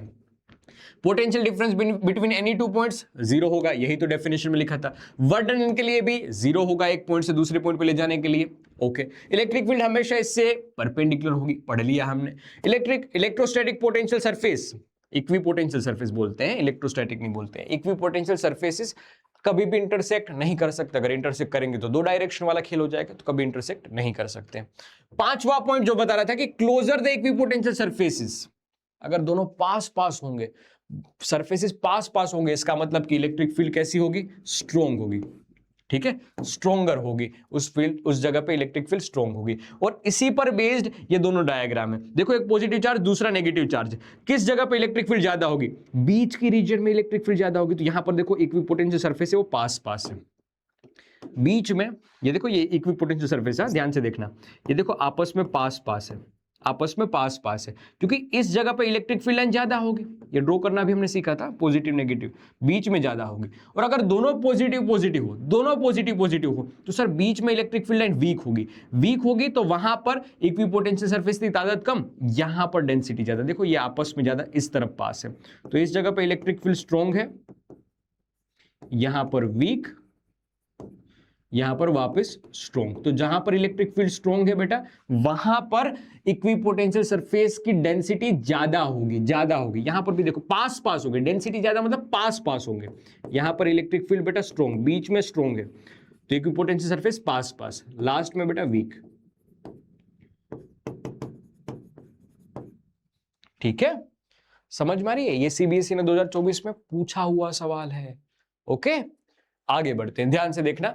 अब हम एक क्वेश्चन करते हैं। ये क्वेश्चन दिमाग हिला देने वाला क्वेश्चन था। अगर कोई बिना कंसेप्ट को पढ़े सीधा इस क्वेश्चन को देखे तो उसको कुछ समझ में नहीं आएगा बेटा, कुछ समझ में नहीं आएगा। हाँ, इसीलिए इसको किटकैट क्वेश्चन का नाम दिया है। Have a break, have a Kit Kat. क्या है ये किटकैट क्वेश्चन? ध्यान से देखना। उन्होंने क्या पूछा पता है? कैसी सरफेस से, इक्विपोटेंशियल सरफेस है, जैसे कि ये 10 वोल्ट की इक्विपोटेंशियल सरफेस है, ये 10 वोल्ट की इक्विपोटेंशियल सरफेस है। ठीक है, ओके। फिर ये 15 वोल्ट की इक्विपोटेंशियल सरफेस है, ये 15 वोल्ट की इक्विपोटेंशियल सरफेस है। फिर बोला गया है कि ये 20 वोल्ट की इक्विपोटेंशियल सरफेस है, हर एक जगह पे 20 पोटेंशियल डिफरेंस है, पोटेंशियल है। और ये 25 वोल्ट की इक्विपोटेंशियल सरफेस है। तो पूछा ऐसा गया है कि अगर एक चार्ज पार्टिकल को Q को हम हम कौन से पाथ से ले जाए तो हमें मैक्सिमम वर्क डन करना पड़ेगा, मैक्सिमम वर्क डन करना पड़ेगा। The work done on the charge will be maximum. किस पाथ में ज्यादा वर्क डन करना पड़ेगा? इसके वे हैं, ध्यान से देखना, इसके नंबर ऑफ वेज दे रखे हैं। जैसे कि पहले ये ए पाथ से बी पे ले जाया जा रहा है, फिर बी पाथ से, सॉरी ए पाथ से पहले वाले पे ले जाया जा रहा है, बी पाथ से दूसरे वाले पे ले जाया जा रहा है, सी पाथ से इसको आखिरी वाले पे ले जाया जा रहा है, सी पाथ से, और डी पाथ से इसको तीसरी वाले पे ले जाया जा रहा है। लीजिए बेटा, देख के बता दोगे अब तो तुम, देख के बता दोगे अब तो तुम। ए पाथ से पहले पे, बी पाथ से दूसरे पे, सी पाथ से लास्ट वाले पे और डी पाथ से तीसरे वाले पे। डिफरेंस किस में ज्यादा है? पहला और आखिरा, पहले और आखिरी का, पहले और आखिरी का डिफरेंस ज्यादा है ना। 10 और 25 का डिफरेंस निकालोगे मतलब डेल्टा वी किस में मैक्सिमम आएगा? डेल्टा वी मैक्सिमम आएगा सर वी फर्स्ट वाला माइनस वी आखिरी वाला, आखिरी वाला मतलब फोर्थ वाला। सर तो इन दोनों के बीच का डिफरेंस ज्यादा आएगा, बड़ा आएगा। क्यों? क्योंकि 10 माइनस 25 होगा, हाँ ये मैक्सिमम होगा। और अगर डेल्टा वी मैक्सिमम तो work done maximum. Work done maximum किस में आएगा? जिसमें डेल्टा वी मैक्सिमम होगा। डेल्टा वी मैक्सिमम किस में आएगा? जिसमें लार्जेस्ट पोटेंशियल डिफरेंस आएगा। हाँ, लार्जेस्ट पोटेंशियल डिफरेंस किस में आएगा बेटा? ये 10 और 25 वाले में आएगा, जो किस पाथ में दे रखा है? सी पाथ में। तो मेरे ख्याल से सी वाले पाथ में सबसे ज्यादा वर्क डन मिलेगा। चमक रहा है ना बेटा? दिमाग में बैठ रहा है ना? क्या कहना चाहता हूं समझ पा रहे हो ना? इक्विपोटेंशियल सरफेस पे क्वेश्चन था, समझने में रोंगटे खड़े हो जाते हैं पहले इस क्वेश्चन को ही। अगर तुमने पहली बार में समझ लिया तो बहुत अच्छी बात है, अगर नहीं समझ में आया पहली बार में थोड़ा पीछे जाइए, क्योंकि मैंने क्वेश्चंस को पढ़ने के बजाय क्वेश्चन को पहले समझा दिया है। ओके ठीक है, बढ़िया। नए कंसेप्ट की ओर आगे बढ़े जो कि है कंडक्टर। कंडक्टर, अब तक हमने कंडक्टर की छोटी छोटी छोटी छोटी बातें पढ़ी है, कंडक्टर को डिटेलिंग के साथ नहीं पढ़ा है। अब हम कंडक्टर को डिटेलिंग के साथ पढ़ते हैं। एक प्रॉपर्टी जो आपको लिखी हुई मिल जाएगी कि ये कंडक्टर की प्रॉपर्टी होती है, जिसमें सबसे पहली बात करते हैं कि अगर कोई कंडक्टर के ऊपर हम पॉजिटिव चार्ज रख देते हैं बेटा, तो ये पॉजिटिव चार्ज है ना वो डिस्ट्रीब्यूट हो जाता है, डिस्ट्रीब्यूट हो जाता है और उसकी साइज बढ़ती है। क्यों? क्योंकि ये positive charges positive charges positive charges आपस में रिपल करेंगे और इसकी रेडियस को बढ़ा लेंगे। ओके सर, नेगेटिव चार्ज रखेंगे तो क्या रेडियस घट जाएगी? बेटा नेगेटिव चार्ज भी इसके ऊपर रखा जाए तो ये चार्जेस आपस में फैल जाएंगे। ये इसका काम क्या है पता है? कंडक्टर का काम है चार्ज को आसानी से फ्लो होने दो। फ्री इलेक्ट्रॉन इसके पास बहुत सारे हैं, चार्जेस को आसानी से फ्लो होने दो। हाँ, पहले कंसेप्ट समझो, फिर डेफिनेशन पढ़ेंगे, फिर प्रॉपर्टी पढ़ेंगे। तो नेगेटिव चार्ज भी रखोगे बेटा, ये negative negative negative negative negative negative negative negative negative negative negative आपस में दूर चलते जाएंगे रिपल्शन की वजह से, और रेडियस बढ़ेगी। तो दोनों केस में रेडियस बढ़ती है। और ये क्वेश्चन मैंने कहीं पे तो करवाया हुआ है, याद करना बेटा। ओके, तो लिखना है ऐसा कि conductor always allows the movement of electrons and ions, कि हमेशा इलेक्ट्रॉन और आयन को भागने देगा, पास होने देगा। ओके, पहली बात, इंपॉर्टेंट बात। दूसरी प्रॉपर्टी इसकी कि कंडक्टर के अंदर इनसाइड द कंडक्टर हमेशा इलेक्ट्रिक फील्ड 0 मिलेगी। अब ऐसा कैसे? देखो, अगर चार्ज नहीं है तो बात सेम है, अगर चार्ज है तो वो सरफेस पे फैल जाएगा, चार्ज नहीं है तब तो इलेक्ट्रिक फील्ड 0 ही होगी। और अगर चार्ज कहीं से अप्लाई किया, इसको दिया, तो बेटा ये चार्ज सरफेस पे फैल जाएगा, अंदर कोई चार्ज है ही नहीं, अगेन बेटा 0। अब तुम भी रहे बहुत जिद्दी, ऐसे कैसे इलेक्ट्रिक फील्ड 0 होने देगा? हम है ना, हम बाहर से इलेक्ट्रिक फील्ड अप्लाई करेंगे।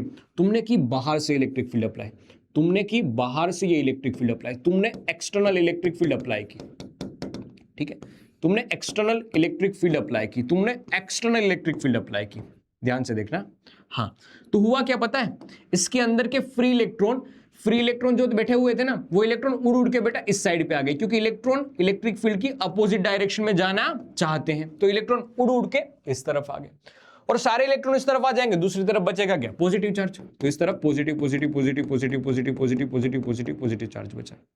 अब ध्यान से देखो, तो एक और इलेक्ट्रिक फील्ड यहां पर क्रिएट हो गई है, इलेक्ट्रिक फील्ड और एक क्रिएट हो गई है। देखो ध्यान से, इंड्यूस्ड चार्ज की वजह से, चार्ज के मोमेंट की वजह से, कि इलेक्ट्रॉन उड़ के इलेक्ट्रिक फील्ड की अपोजिट डायरेक्शन में है, ऐसा भी समझ सकते हो। पॉजिटिव चार्ज वो इलेक्ट्रिक फील्ड की डायरेक्शन में मूव हुए, और कंडक्टर तो बोल रहा है कि मेरी सरफेस के अंदर तुम्हें जहां जाना है वहां छूट है, नो टिकट बेटा। एक स्टेट में है ना कि नो टिकट्स फॉर गर्ल्स, जहां जाओ, भागो, मरो, कुछ भी करो, लेकिन मेरी सरफेस को छोड़ के तुम्हें जाना नहीं। स्टेट में रहो, स्टेट में तुम्हें कहीं भी घूमना है कोई दिक्कत नहीं। वैसे ही कंडक्टर बेटा कि स्टेट में तुम्हें जहां पर घूमना है नो फी, घूमो फिरो, मौज करो, लेकिन बीच में सरफेस छोड़ के जाने की बात मत करना। तो इलेक्ट्रॉन इस तरफ आए, पॉजिटिव चार्ज उस तरफ गए, इलेक्ट्रिक फील्ड अपोजिट डायरेक्शन में क्रिएट हुई, और ये इतनी तगड़ी होगी, इतनी तगड़ी होगी, इतनी तगड़ी होगी, ये इंड्यूस्ड इलेक्ट्रिक फील्ड, ये इंड्यूस्ड इलेक्ट्रिक फील्ड इतनी तगड़ी होगी कि एक्सटर्नल वाले को बैलेंस कर लेगी। ये एक्सटर्नल इलेक्ट्रिक फील्ड और ये पोलराइज्ड इलेक्ट्रिक फील्ड या इंड्यूस्ड इलेक्ट्रिक फील्ड ये इक्वल होगी, और नेट इनसाइड हमें जीरो मिलेगी। इनसाइड में नेट इलेक्ट्रिक फील्ड जीरो मिलेगी। किसके लिए? कंडक्टर के लिए सारी की सारी बातें, जो कंडक्टर के पास ढेर सारा फ्री इलेक्ट्रॉन है, ढेर सारा फ्री इलेक्ट्रॉन है, इस वजह से ऐसा होता है। एक चीज और भी याद रख लेना कि हमेशा बेटा इलेक्ट्रिक फील्ड है ना, वो सरफेस से, अगर कोई चार्ज कंडक्टर है तो चार्ज कंडक्टर में ये इलेक्ट्रिक फील्ड हमेशा हमेशा परपेंडिकुलर होगी सरफेस से, हमेशा परपेंडिकुलर होगी इस सरफेस से। देखो अगर कोई सरफेस पे से पॉजिटिव चार्ज है, अगर पॉजिटिव चार्ज है और इलेक्ट्रिक फील्ड ऐसे परपेंडिकुलर ना होने के बजाय किसी एंगल पे हुई, किसी एंगल पे हुई, तो इसके दो कंपोनेंट निकलेंगे। एक कंपोनेंट ऐसे पैरेलल होगा और एक कंपोनेंट ऐसे परपेंडिकुलर होगा। ठीक है, ऐसा होता है। तो पैरेलल कंपोनेंट क्या करेगा पता है? यहां रखे चार्ज पार्टिकल को घुमा देगा, यहां रखे चार्ज पार्टिकल को ऐसे घुमा देगा। अरे भाई इलेक्ट्रोस्टैटिक की कंडीशन है, ऐसे कैसे मूवमेंट करवा सकता है? देखो अगर पैरेलल होगा तो खींच लेगा ना, परपेंडिकुलर है तो उसको उखाड़ नहीं सकता, क्योंकि कंडक्टर बोलता है कि मेरे अंदर तुम जितना घूमना चाहो घूम लो, लेकिन मैं सरफेस को छोड़ के जाने नहीं दूंगा तुम्हें। तो तुम उखाड़ नहीं सकते हो, भले ही तुम फोर्स लगा लो। ये इलेक्ट्रिक फील्ड परपेंडिकुलर वाले ऐसे फोर्स लगाएगी लेकिन उसको उखाड़ नहीं पाएगी, जबकि पैरेलल वाले तो उसको चला देगी भाई। तो पैरेलल कंपोनेंट हो ही नहीं सकता कभी, इलेक्ट्रोस्टैटिक की कंडीशन को वायलेट कर देगा ये। तो इस वजह से ध्यान से देखना कि हमेशा आपको जो इलेक्ट्रिक फील्ड देखने को मिलेगी कंडक्टर की सरफेस पे, वो हमेशा बेटा यहां से परपेंडिकुलर होगी, यहां से परपेंडिकुलर 90 डिग्री बनाती हुई दिखेगी। जैसे एक भी पोटेंशियल सरफेस पे 90 डिग्री बनाता था, वैसे ही सेम यहां पर भी हर जगह पे 90 डिग्री बनता ही बनता है। ओके, तीन प्रॉपर्टी तुम्हें समझ में आई? पक्का, श्योर, बढ़िया तरीके से समझ में आई? देख लीजिए एक बार, इसको पढ़ लीजिए, जरूरी है इसको पढ़ना। अब हम इसकी फोर्थ प्रॉपर्टी पढ़ने जा रहे हैं, इसी कंडक्टर की फोर्थ प्रॉपर्टी। ध्यान से देखना, ये कंडक्टर ना बहुत सॉफ्ट दिल का है बेटा। अंदर का जो भी चार्ज होगा, अंदर का जो भी मेल होगा बेटा बाहर निकाल देगा, अंदर का जो भी मेल होगा वो बाहर निकाल देगा। तो अगर किसी केस में पोटेंशियल के ऊपर चार्ज अंदर है तो चार्ज कहां आ जाता है? बाहर आ जाता है। ठीक है, ये चार्ज बाहर आ जाता है। और इनसाइड इलेक्ट्रिक फील्ड जीरो होने की वजह से, ये चीज तो आपको पता है ना, यहां पर इनसाइड इलेक्ट्रिक फील्ड कितनी थी? जीरो थी बेटा। इनसाइड इलेक्ट्रिक फील्ड जितनी थी, तो जितना सरफेस पे पोटेंशियल होता है ना, उतना ही पोटेंशियल अंदर हो जाएगा। हर एक सरफेस पे पोटेंशियल, सरफेस के हर एक पॉइंट पे पोटेंशियल सेम और इनसाइड सेम। क्यों भाई? क्योंकि delta V is equal to E dot E, R parallel होता था, ई ही जीरो हो गया, डेल्टा वी जीरो हो गया। डेल्टा वी जीरो हुआ तो जितना बेटा सरफेस पे होगा उतना ही इनसाइड होगा। अब बात आती है कितना सरफेस पे होगा। यही पूछा गया है कि sir potential is constant with in and on the surface of conductor, अंदर भी सेम, सरफेस पे भी सेम, लेकिन कितना होगा? कैसे मतलब इक्वेशन बनाते हैं, तो जितना एक पॉइंट चार्ज का होता है ना, वही आर रेडियस है इसकी, तो आर जितना, के क्यू बाय आर जितना। और अगर आउटसाइड द पॉइंट निकालते हैं ना, मैंने बताया ना बेटा, ये एक बहुत छोटे बच्चे के जैसा है कि एक ऐसा साफ दिल का इंसान है, छोटे बच्चे जैसा है। तो अगर कोई आर डिस्टेंस, बहुत दूर आर डिस्टेंस पे आप पोटेंशियल निकालना चाहते हो, तो इसका सारा चार्ज एक पॉइंट पे कंसाइज मान लीजिए, जिससे आर डिस्टेंस दूर आपको पोटेंशियल निकालना है। वही फॉर्मूला के क्यू डिवाइड बाय, बस ये सिंपल है, सिंपल। इलेक्ट्रिक फील्ड में भी यही पढ़ा था कि अगर इलेक्ट्रिक फील्ड निकालनी हो तो K Q by R square, ऐसे शेल के लिए K Q by R square, same बेटा, कोई नहीं। मतलब जो भी चार्ज है, अगर आउटसाइड पॉइंट के लिए आप पोटेंशियल निकाल रहे हो या इलेक्ट्रिक फील्ड निकाल रहे हो, चार्ज को सेंटर पे मान लीजिए, कंसाइज मान लीजिए, और स्मॉल आर डिस्टेंस पे पोटेंशियल और इलेक्ट्रिक फील्ड निकाल लीजिए। और सरफेस पे और inside this conductor potential equal रहता है, के क्यू डिवाइड बाय उसकी रेडियस जो भी होगी वो लिखेंगे। बढ़िया है ये बात। हाँ, अच्छे दिल का इंसान है बेटा ये कंडक्टर, इसलिए ऐसा थ्योरम यूज करते हैं और इसको शेल थ्योरम भी कहा जाता है। अब सबसे इसका इंपॉर्टेंट प्रॉपर्टी की बात करते हैं। सबसे इंपॉर्टेंट प्रॉपर्टी किसकी बात करते हैं? ध्यान से देखना, इसकी सबसे इंपॉर्टेंट प्रॉपर्टी की बात करते हैं, जो है इलेक्ट्रोस्टैटिक शील्डिंग। इलेक्ट्रोस्टैटिक शील्डिंग, इसके बारे में सुनना। हाँ, इलेक्ट्रोस्टैटिक शील्डिंग क्या होती है? आपने कभी देखा है कि बड़े बड़े एरोप्लेन तो भाई खराब मौसम में भी कभी उड़ान भर लेते हैं, कभी बिजली होती है तब भी वो घूम लेते हैं, तो उनके ऊपर क्यों बिजली नहीं गिर रही है? बिजली का असर क्यों नहीं हो रही है? इलेक्ट्रिसिटी का असर क्यों नहीं हो रही है? क्योंकि वो पूरा का पूरा पैक होता है, कंडक्टर का बना हुआ होता है, और कंडक्टर के अंदर बाहर की कोई एक्सटर्नल फील्ड की असर नहीं होगी। और कंडक्टर के अंदर एक ऐसी छोटी सी कैविटी बन जाए तो और भी बात बन जाए बेटा, उसके अंदर कोई भी फर्क नहीं पड़ेगा बाहर की एक्सटर्नल फील्ड का। ये बचाता है, इसीलिए बाहर की फील्ड से ये बचाता है, इसीलिए इसको इलेक्ट्रोस्टैटिक शील्डिंग कहा जाता है। इसका बेस्ट एग्जांपल फैराडेज केज है। आपने बहुत सारे शॉर्ट्स में, रील में देखा होगा कि एक फैराडे केज है जो जानबूझ के बिजली के पास जाता है, केज में बैठ के, केज में खड़ा हुआ, उसके ऊपर कोई असर नहीं, ऐसे घूम रहा है, गाना गा रहा है, कुछ फर्क नहीं पड़ रहा है। क्यों? क्योंकि कंडक्टर के अंदर कैविटी वाला कंसेप्ट, इलेक्ट्रोस्टैटिक शील्डिंग वाला कंसेप्ट हो रहा है। बाहर की फील्ड उसका कुछ भी नहीं बिगाड़ सकती है। ऐसा बताया जाता है कि अगर बिजली गिर रही है तो कार एक सेफेस्ट ऑप्शन रहता है। कार पूरी की पूरी पैक कर लीजिए, एक कंडक्टर के बना हुआ मटेरियल, ठीक है, तो इलेक्ट्रिसिटी पास हो जाएगी, लेकिन अंदर वाले को कोई भी फर्क नहीं पड़ेगा, एक्सटर्नल फील्ड का कोई भी फर्क नहीं पड़ता है। बेटा ऐसा कीजिएगा मत, कभी भी ऐसा मत कीजिएगा, क्योंकि हमें पता नहीं कि उस टाइम पे उस कार की सरफेस का टेम्परेचर कितना चला जाए। पता चले तुम्हें शॉक ना लगे, लेकिन उस टेम्परेचर की वजह से ही कुछ और हो जाए, तो वो कोशिश नहीं करनी है, लेकिन बस कंसेप्ट को समझना है। यहाँ पर एक डेमोन्स्ट्रेशन, एक पक्का एनिमेशन, एक मतलब एक पक्का प्रैक्टिकल करते हैं। ध्यान से देखना, मेरे पास ये मोबाइल है, मेरा ही मोबाइल है भाई, फोन लगाना एक बार मेरे मोबाइल पे, ठीक है, ये अभी चालू स्थिति में है, अभी रिंग बजेगी। भैया फोन, नंबर नहीं है मेरे, सेव ही नहीं किया मेरा नंबर, क्या है, ठीक है भाई, बज रहा है, ठीक है, बज रहा है, बहुत बढ़िया। एक बार अब कट कर दीजिए। अब ध्यान से देखना, मैं इसको फॉइल पेपर के अंदर डाल रहा हूँ, अब भी ताजा चुरा के लाया हूँ कहीं से फॉइल पेपर, मैं इसके अंदर फॉइल पेपर में इसको डाल दे रहा हूँ। मेरे मोबाइल को मैंने फॉइल पेपर से कवर कर लिया, पूरा का पूरा फॉइल पेपर से मैंने अच्छे से कवर कर लिया। अब मेरा पेट इससे भी नहीं भरा, मुझे इसको और अच्छी तरीके से कंडक्टर के अंदर रखना था, तो मैं उठा के आ गया, दे दीजिएगा एक बार मुझे उसको, ये पकड़िए आप, ये पकड़िए आप, हाँ, मैं उठा के आ गया माइक्रोवेव ओवन, ठीक है, अरे गिरे नहीं, इसका दरवाजा खोला, अरे भाई साहब इसके अंदर तो पकोड़े बने हुए, इसका रख दीजिए अंदर, एक बार मेरे मोबाइल को गर्म करके देखते हैं। हाँ बहुत बढ़िया, फोन लगाओ तो, स्विच ऑफ नहीं किया है, तुम्हारे सामने ही मेरा फोन था, मैंने बस उसको फॉइल के अंदर ही रखा था और कुछ भी नहीं किया था, फॉइल के अंदर रखा, फॉइल को मैंने इस कंडक्टर, क्योंकि पूरा का पूरा किससे बना हुआ है, कंडक्टर से बना हुआ है, लगा लगा लगा लगा, फोन लगा, फोन लगा, फोन लगा, और मुझे देना एक बार, क्या लगेगा फोन? क्या लगता है किसी और के तार इस मोबाइल के साथ जुड़ेंगे कि नहीं जुड़ेंगे? बता दे यार, कंधा दुख रहा है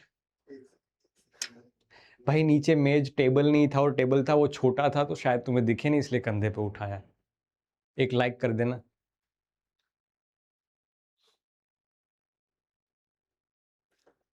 क्यों कुछ बोल नहीं रहा है?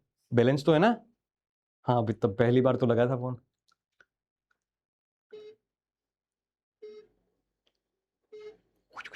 તમારા દ્વારા ડાયલ કરેલો નંબર હાલમાં વ્યસ્ત છે અથવા થોડા સમય માટે ઉપલબ્ધ નથી. કૃપા કરી થોડા સમય પછી ફરીથી પ્રયાસ કરો. આપके द्वारा डायल किया गया नंबर इस समय उपलब्ध नहीं है, कृपया प्रयास कीजिए। इंग्लिश में नहीं आ सकता, वरना हिंदी वाली तो कमेंट्री में कर लेता हूँ, और एक बार करता हूँ, अच्छा लग रहा है, अभी भी उसमें रहने देना, रहने देना, और एक बार लगाता हूं।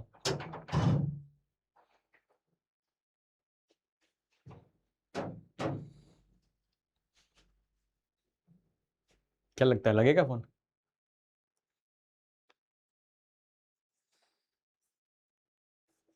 दूसरे वाले सिम कार्ड में बैलेंस था या पहले वाले सिम कार्ड में? पहले में था ना भाई, भी 2 सिम कार्ड रखता है। नंबर हालમાં વ્યસ્ત છે અથવા તો થોડા સમય પછી, હા ને, थोड़ा सम पछी प्रयास करो।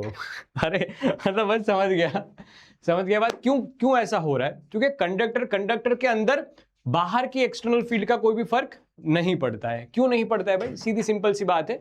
अभी हम इलेक्ट्रोस्टैटिक शील्डिंग कंसेप्ट पढ़ के आए हैं कि सिग्नल्स कैसे ट्रैवल करेंगे, इलेक्ट्रिक फील्ड के माध्यम से ही ट्रैवल करेंगे, इलेक्ट्रोमैग्नेटिक वेव के माध्यम से ट्रैवल करेंगे। तो भाई वो अंदर घुसने ही नहीं दे रहा है। कंडक्टर बोला ना बेटा, साफ दिल का इंसान है, अंदर का कचरा बाहर ले लेगा और बाहर डाल देगा, और बाहर की कोई भी चीज अंदर वालों को महसूस नहीं होने देगा। तो वही कंसेप्ट यहां पर भी यूज हुआ है। ये आप घर पे भी ट्राई कर सकते हो। ओके, हम इसकी साइज अब जितनी थी उतनी कर देते हैं वापस। शायद इतनी ही थी।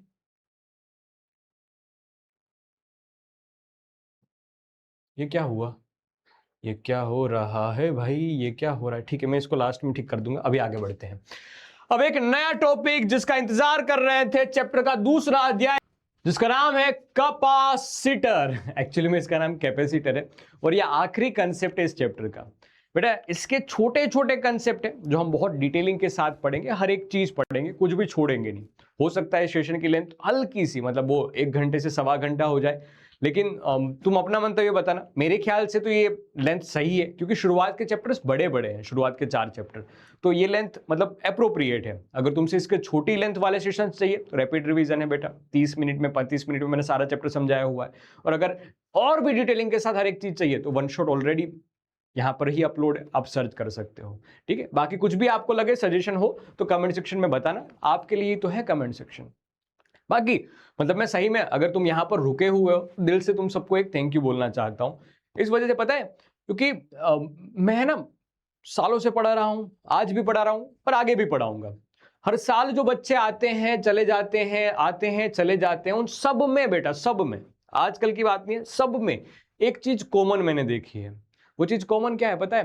कि तुम में भी ये चीज हो सकती है, देखना शायद तुम भी इस चीज को बहुत एग्री करोगे। कमेंट सेक्शन में अपना मंतव्य बताना इसके ऊपर, कि हम है ना अपने से ज्यादा अपने माँ बाप की चिंता करते हैं कि वो किसी तरह से हमारे ऊपर प्राउड फील करें। हम वो काम करना चाहते हैं कि जिससे वो हमारे ऊपर प्राउड कर सके कि ये मेरा बेटा है, ये मेरी बेटी है। हम कितनी भी समस्या से लड़ लेंगे, मुश्किलों से लड़ लेंगे, लेकिन वो बस इसी आश में कि वो हम पे प्राउड करे। ये हमारी खुशी होती है, ये हमारी हैप्पीनेस होती है, हमारी किक होती है कि वो हम पे प्राउड करे, वो हमें महसूस करे कि यार बढ़िया काम किया तूने। हम इसी आश में लड़ते जाते हैं, झगड़ते जाते हैं, समस्याओं का स्वाहा करते जाते हैं। लेकिन कभी अपने घर वालों से, अपने मम्मी पापा से शब्द सुन लेते हैं ना कि इससे कुछ सीख, तू तो बेवकूफ है, तुझसे क्या होगा, तब अंदर एक घुटन सी होती है। मतलब पता नहीं अंदर से जी मचलता है, ऐसा घुटन सी, अजीब सी घुटन होती है, अजीब सी फीलिंग आती है कि अरे यार मैं कुछ कर रहा हूँ कि नहीं कर रहा हूँ अपने जीवन में। मेरे मम्मी पापा इतने नाखुश होंगे मुझसे कि ये वर्ड्स बोल रहे हैं कि बेवकूफ है, तुझसे क्या होगा। तो एक अंदर से घुटन होती है। शायद समय के साथ ये चीज बहुत सोल्व हो जाएगी, मुझे तुम पर भरोसा है, ये चीजें सोल्व हो जाएगी। अगर तुम्हारी कंडीशन भी कुछ ऐसी है, समय के साथ हर चीज सोल्व हो जाती है, बस थोड़े एफर्ट्स लगाने होते हैं, और वो तुम लगा रहे हो। इसलिए मुझे तुम पर प्राउड फील होता है कि इस घुटन के साथ भी तुम जी रहे हो, पढ़ रहे हो, मेहनत कर रहे हो, इस लेक्चर में बैठे हुए हो। लव यू बेटा यार, मतलब तुम बहुत अच्छा काम कर रहे हो। मैंने बोला ना कि समय के साथ चीजें सोल्व हो जाती है, थोड़े एफर्ट्स की जरूरत होती है, वो तुम कर रहे हो, वो मेहनत तुम कर रहे हो। ठीक है, उसी आश में जिसका तुम इंतजार कर रहे हो कि one day they will be proud of me, वो दिन जरूर आएगा, बस तुम मेहनत करना मत छोड़ना।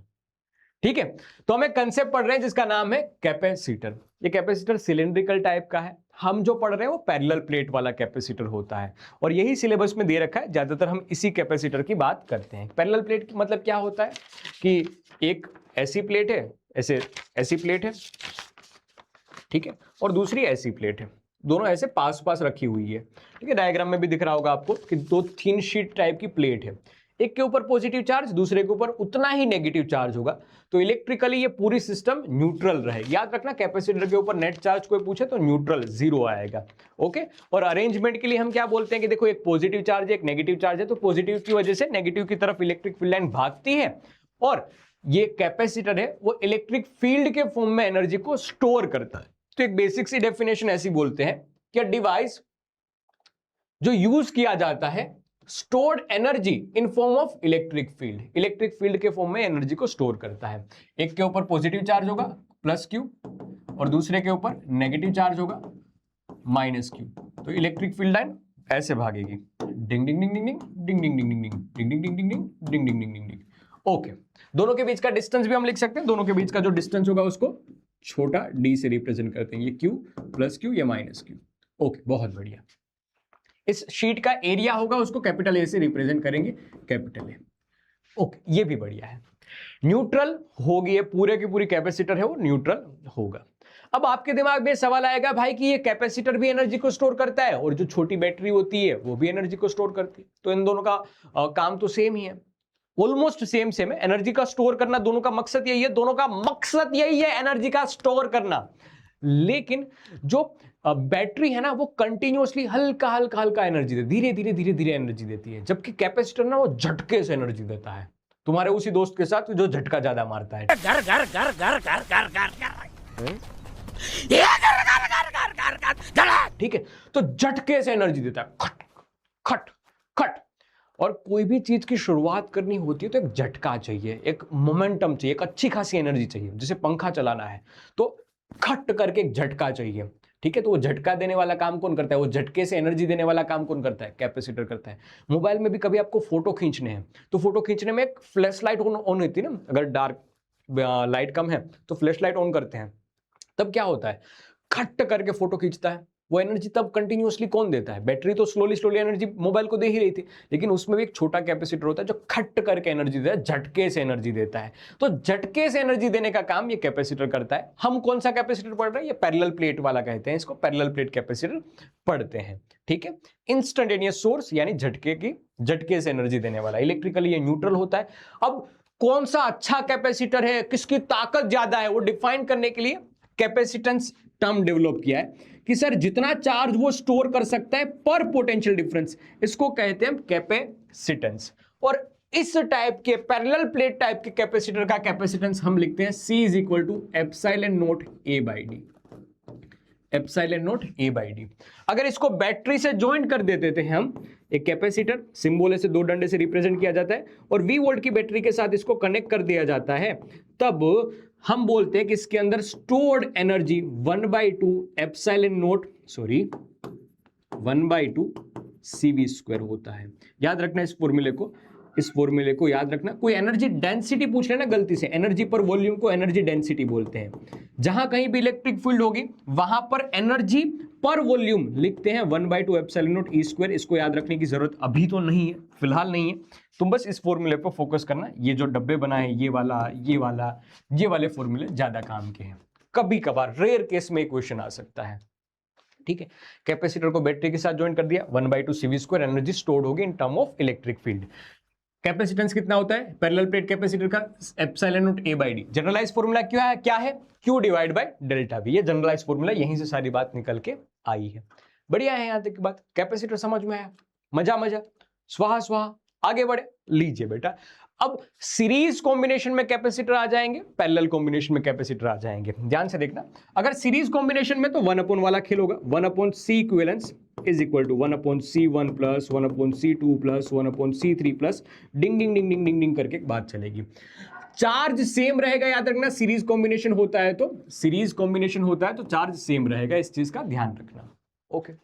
पैरेलल कॉम्बिनेशन हो तो C इक्विवेलेंस हम लिखते हैं पैरेलल कॉम्बिनेशन के लिए। ये जैसे रेजिस्टेंस का होता है ना, उससे उल्टा है, C1 plus C2 plus ding ding ding ding ding करके कहानी को आगे बढ़ाएंगे, याद रहेगा।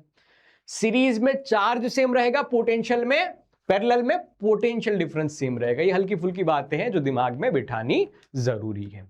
आगे बढ़े, ओके सर, एक क्वेश्चन कर लेते हैं सीरीज और पैरेलल और प्लस एनर्जी स्टोर्ड का, दिमाग खुल जाएगा बेटा। 2-3 कंसेप्ट एक साथ आता है ना, तब मजा आ जाता है। ध्यान से देखना क्या बात है यहां पर कि दो कैपेसिटर जिसका कैपेसिटेंस है 2C0 और 6C0 first connected in series, पहले सीरीज में कनेक्टेड है तो 1/1 वाला खेल होगा, ठीक है। ऐसे लिखते हैं C equivalence is equal to 1/C1 plus 1/C2 अगर 1/1 वाला खेल को ऐसे सोल्व कर सकते हो तो C इक्विवेलेंस का फॉर्मूला ऐसा भी आ जाएगा सीरीज के लिए, C1 C2 divide by C1 plus C2, ऐसा भी लिख सकते हो। क्या हुआ, C2 ऊपर गया, C1 ऊपर गया, ठीक है। डिनोमिनेटर में उल्टा कर दिया, ऊपर का नीचे आया, अरे आता है ना ये वाला फॉर्मूला, तो यार ये एलसीएम लिया, C2 ऊपर गया, ये C1 ऊपर गया, डिनोमिनेटर में C1 इंटू C2, ये C सीरीज के लिए, तो C सीरीज का फॉर्मूला क्या आ जाएगा, C1 C2 divide by C1 plus C2।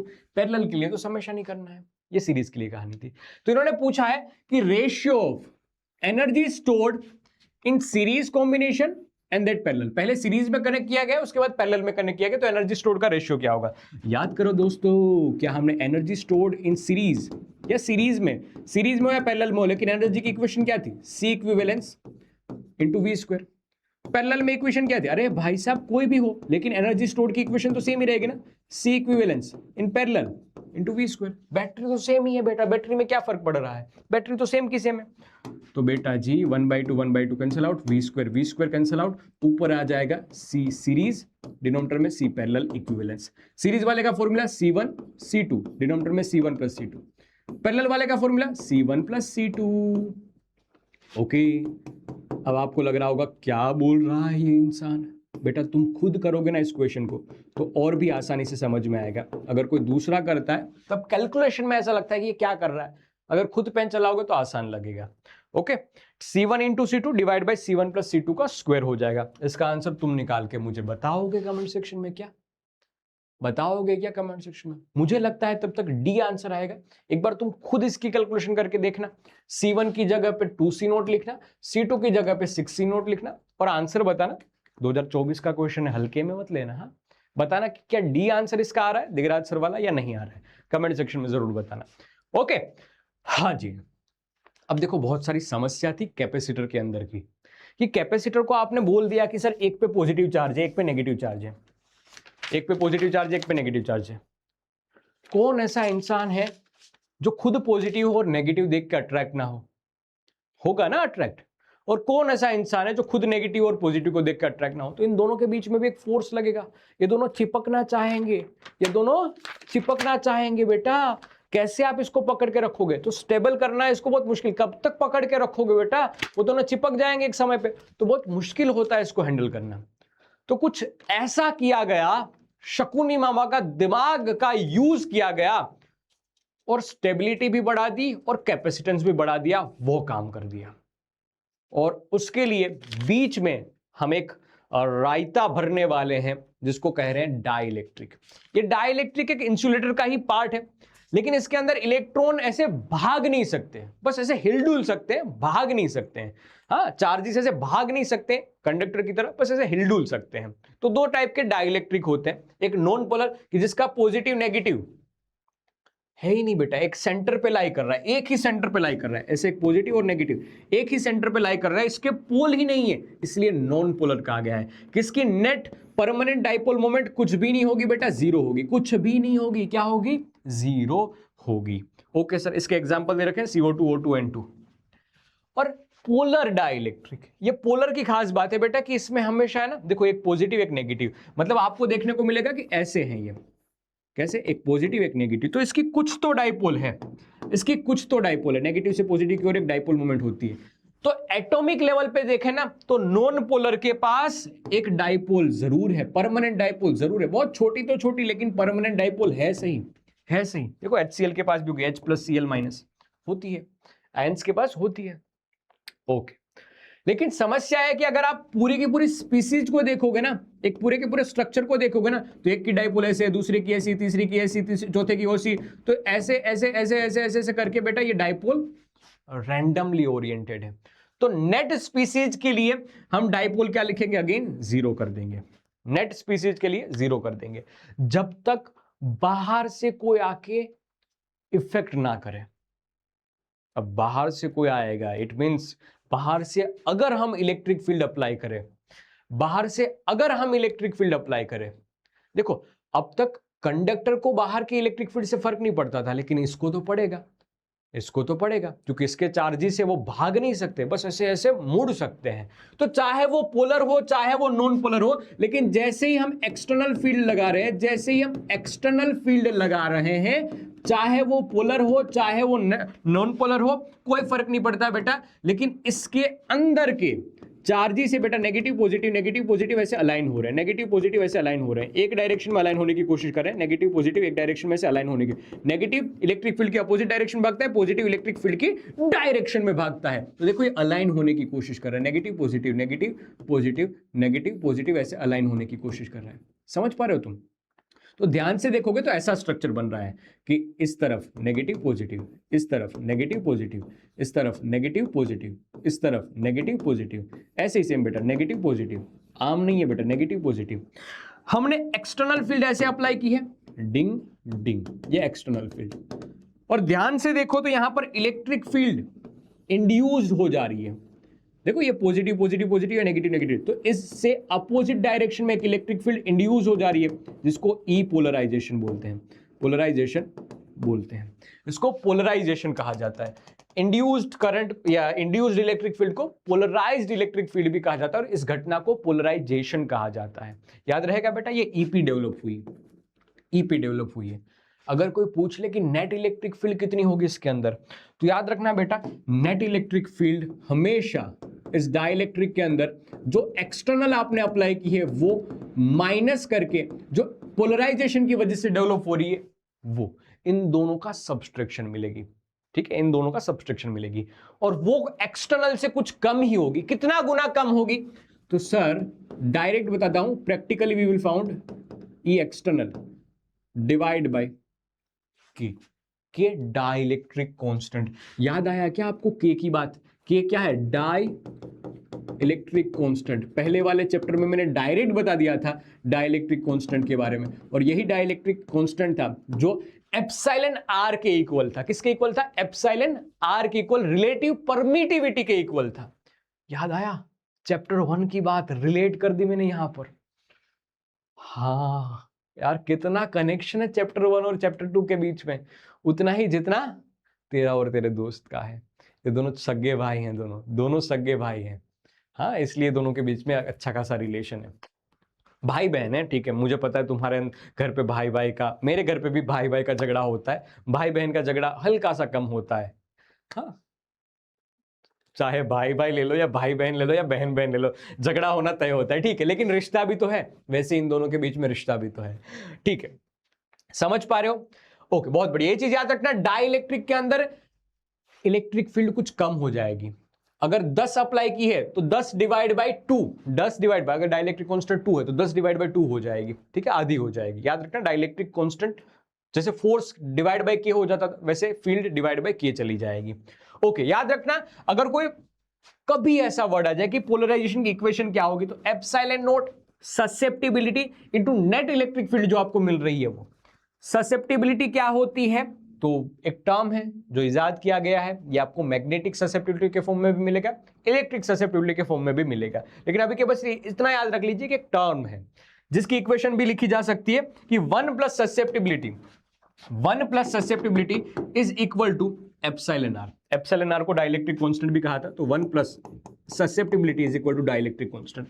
बस हल्का सा इसको याद रख सकते हो, हल्का सा, बहुत ज्यादा डिटेलिंग की जरूरत नहीं है। ससेप्टिबिलिटी का यूनिट क्या होता है? कुछ नहीं बेटा, कुछ इसका यूनिट नहीं होगा।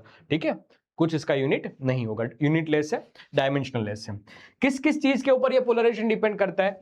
जो तुमने एक्सटर्नल फील्ड अप्लाई किया ना, अगर वो बढ़ाओगे तो अलाइन होने वाली डाइपोल जो अलाइन होगी उसकी तादाद बढ़ेगी, तो पोलराइजेशन बढ़ेगा। और थर्मल एनर्जी मतलब हीट बढ़ाओगे बेटा, तो डाइपोल की आत्मा कांपने लग जाएगी बेटा। अगर थर्मल एनर्जी बढ़ाओगे तो पोलराइजेशन कम हो जाएगा।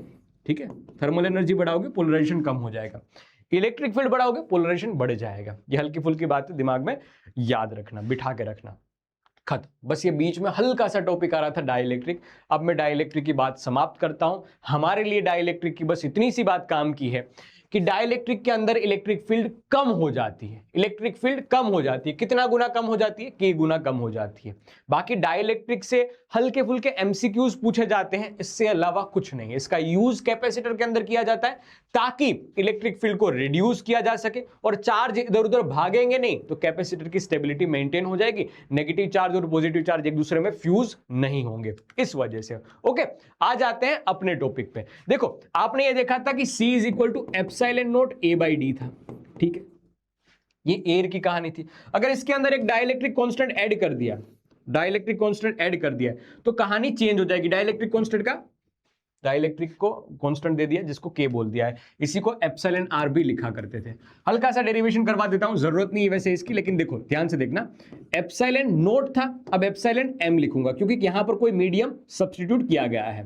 Epsilon M divide by D, epsilon naught की जगह पे एप्सिलॉन एम मीडियम है इस वजह से ए डिवाइड बाय डी लिख लिया। एप्सिलॉन नोट को क्या ऐसा लिख सकता हूं, epsilon R into epsilon nought, ये भी बात सही है, A divide by D. Epsilon nought A by D क्या था, जो एयर में पहले था वो सी नोट, वो सी नोट, ठीक है। और एप्सिलॉन आर क्या है, डाइलेक्ट्रिक कांस्टेंट, तो सी डेज इज इक्वल टू के सी नोट। ओके, डाइलेक्ट्रिक के अंदर इलेक्ट्रिक फील्ड के गुना हो जाती, के भागा चली जाती है, ठीक है, के वे हिस्से की हो जाती है, और कैपेसिटेंस बेटा के टाइम्स हो जाता है। तो क्या क्या सुंदर बात मिल गई बेटा, कैपेसिटेंस के गुना हो जाएगा, इलेक्ट्रिक फील्ड कमजोर हो जाएगी, कैपेसिटेंस बढ़ जाएगा। तो यही इसकी खास बात है कि अगर डाइलेक्ट्रिक आपने फील कर दिया बेटा इसके अंदर, कैपेसिटर के अंदर, तो मजे ही मजे आ जाएंगे। लेकिन बेटा डालने के भी तरीके होते हैं, अगर बैटरी कनेक्टेड है और आपने कैपेसिटर घुसो दिया तो कुछ अलग बात होगी, बैटरी को रिमूव करके आपने कैपेसिटर को घुसा दिया तो बात कुछ अलग होगी। मैं इस दोनों के बीच का डिफरेंस समझाता हूं, ठीक है, बहुत छोटे छोटे कंसेप्ट बचे हैं लेकिन ये डिफरेंस समझना जरूरी है, आज ध्यान से सुनना इस बात को।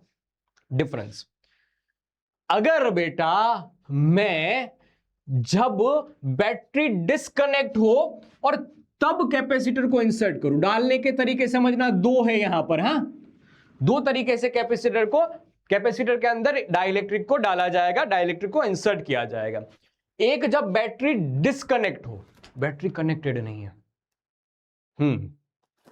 देखो बैटरी का काम क्या होता है, कंटिन्यूअसली पोटेंशियल डिफरेंस प्रोवाइड करना ताकि चार्ज घूमता रहे, चार्ज घूमता रहे, चार्ज घूमता रहे, मतलब एक तरीके से पोटेंशियल डिफरेंस मेंटेन करना। अगर बैटरी चली जाएगी तो पोटेंशियल डिफरेंस फिक्स्ड हो जाएगा, पोटेंशियल डिफरेंस फिक्स्ड हो जाएगा मतलब सीधी सी बात है, बैटरी से पोटेंशियल डिफरेंस जनरेट होता है, पोटेंशियल डिफरेंस से चार्ज फ्लो करता है। अगर बैटरी हटा दी चार्ज फ्लो होना बंद हो जाएगा, तो जो जैसा है वो वैसा रहेगा, चार्ज फ्लो नहीं करेगा। तो जब कभी भी बात आए बेटा कि dielectric constant insert, dielectric constant, dielectric material insert किया गया है लेकिन बैटरी डिस्कनेक्टेड है, तो याद रख लेना बेटा चार्ज क्या हो जाएगा, कांस्टेंट हो जाएगा, चार्ज कांस्टेंट हो जाएगा, ठीक है, बहुत बढ़िया बात। तो अब हम चार्ज कांस्टेंट वाले पार्ट से ज्यादा रिलेट करेंगे, ये बात दिमाग में रखना। ओके सर, देखो डाइलेक्ट्रिक यहां पर इंसर्ट कर दिया जिसका डाइलेक्ट्रिक कांस्टेंट कितना है, के है। ये बात भूलना नहीं बेटा, बिफोर इंसर्ट, जब आपने इंसर्ट नहीं किया था कैपेसिटेंस कितना था, सी नोट था, ठीक है। ओके, जब इंसर्ट कर दिया कैपेसिटेंस के गुना हो जाएगा, तो के C nought, K C nought. Okay बढ़िया, फॉर्मूला देखो, V is equal to Q by C formula होता है ना, C is equal to Q by V होता था, तो V is equal to Q by C. तो सर Q तो चेंज नहीं हो रहा है, Q तो चेंज नहीं हो रहा है, लेकिन C के गुना हो रहा है, तो क्या डिनोमिनेटर बढ़ रहा है तो पोटेंशियल डिफरेंस घटेगा, हाँ घटेगा, डिनोमिनेटर बढ़ेगा तो पोटेंशियल डिफरेंस घटेगा। पहले V नोट था तो V नोट डिवाइड बाय के हो जाएगा। जैसे ही पोटेंशियल डिफरेंस घटेगा, हमें ये फॉर्मूला पता होना चाहिए क्योंकि हम पढ़ के आए ना, ऐसे पढ़ा था, potential difference V is equal to electric field और R पैरेलल, R पैरेलल को क्या बोल दीजिए, R पैरेलल को D बोल दीजिए, तो सही है, सही है, ठीक है। तो बेटा जैसे ही पोटेंशियल कम होगा इलेक्ट्रिक फील्ड भी के वे हिस्से में चली जाएगी, ये तो ऑलरेडी पढ़ के आए थे।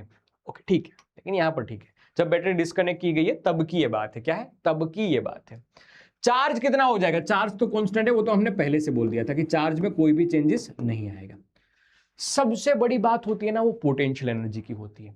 मैंने पोटेंशियल एनर्जी का फॉर्मूला आपको लिखवाया है 1/2 CV²। अगर C is equal to Q into V लिखोगे ना, C is equal to Q into V लिखोगे ना, sorry C is equal to, ऐसा उल्टा फॉर्मूला ना, Q is equal to C into V, C is equal to Q by V, हाँ ऐसा formula apply करोगे ना, you will get a formula Q²/2C। दोनों में से सही फॉर्मूला कौन है, दोनों सही है। यहां पर कौन सा अप्लाई करना ज्यादा सही रहेगा, कोई एक टर्म कांस्टेंट हो ना वैसा फॉर्मूला ज्यादा सही रहेगा कि जिसके दोनों के बारे में इंफॉर्मेशन हो।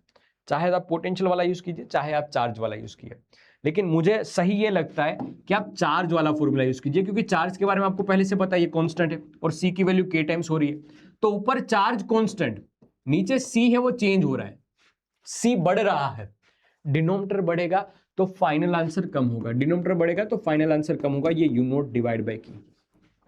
याद रखना हमेशा डाइलेक्ट्रिक इंसर्ट करने से पोटेंशियल एनर्जी बढ़ती है, झूठ।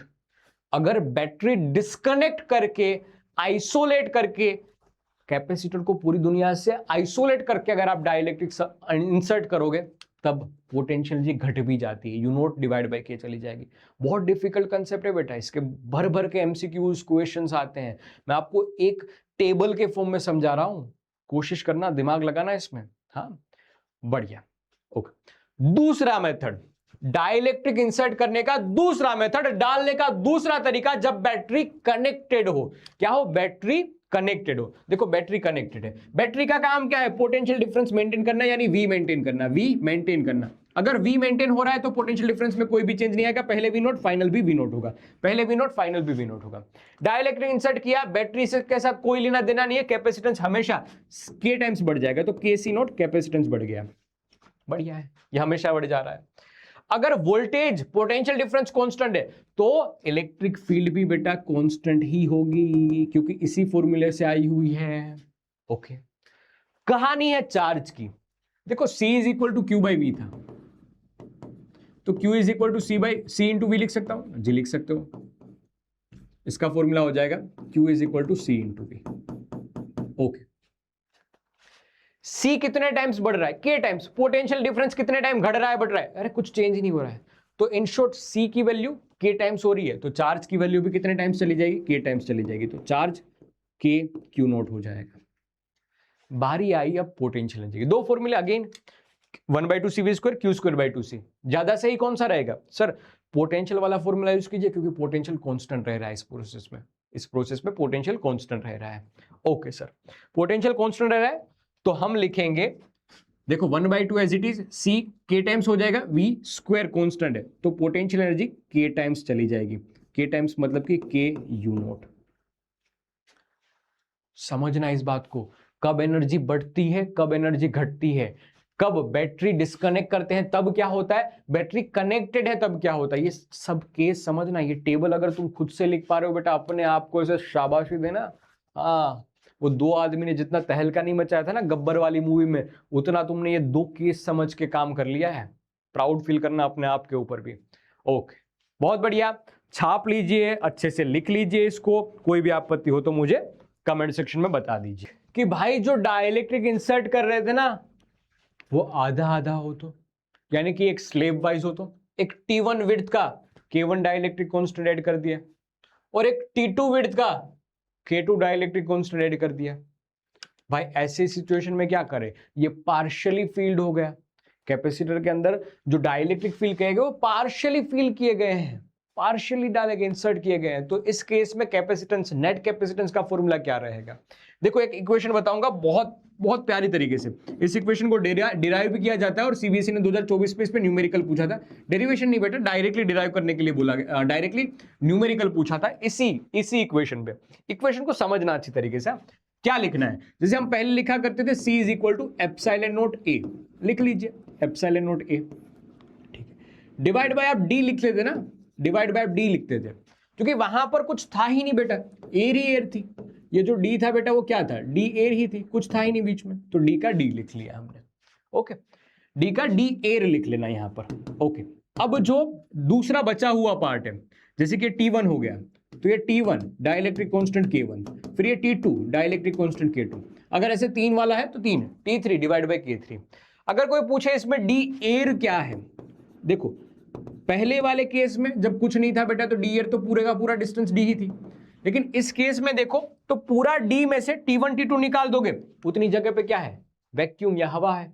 तो इसलिए D एयर की इक्वेशन बनेगी D minus T1 plus T2, sorry T1 minus T2, मतलब ऐसा भी लिख सकते हो D minus T1 plus T2, ऐसा भी लिख सकते हो।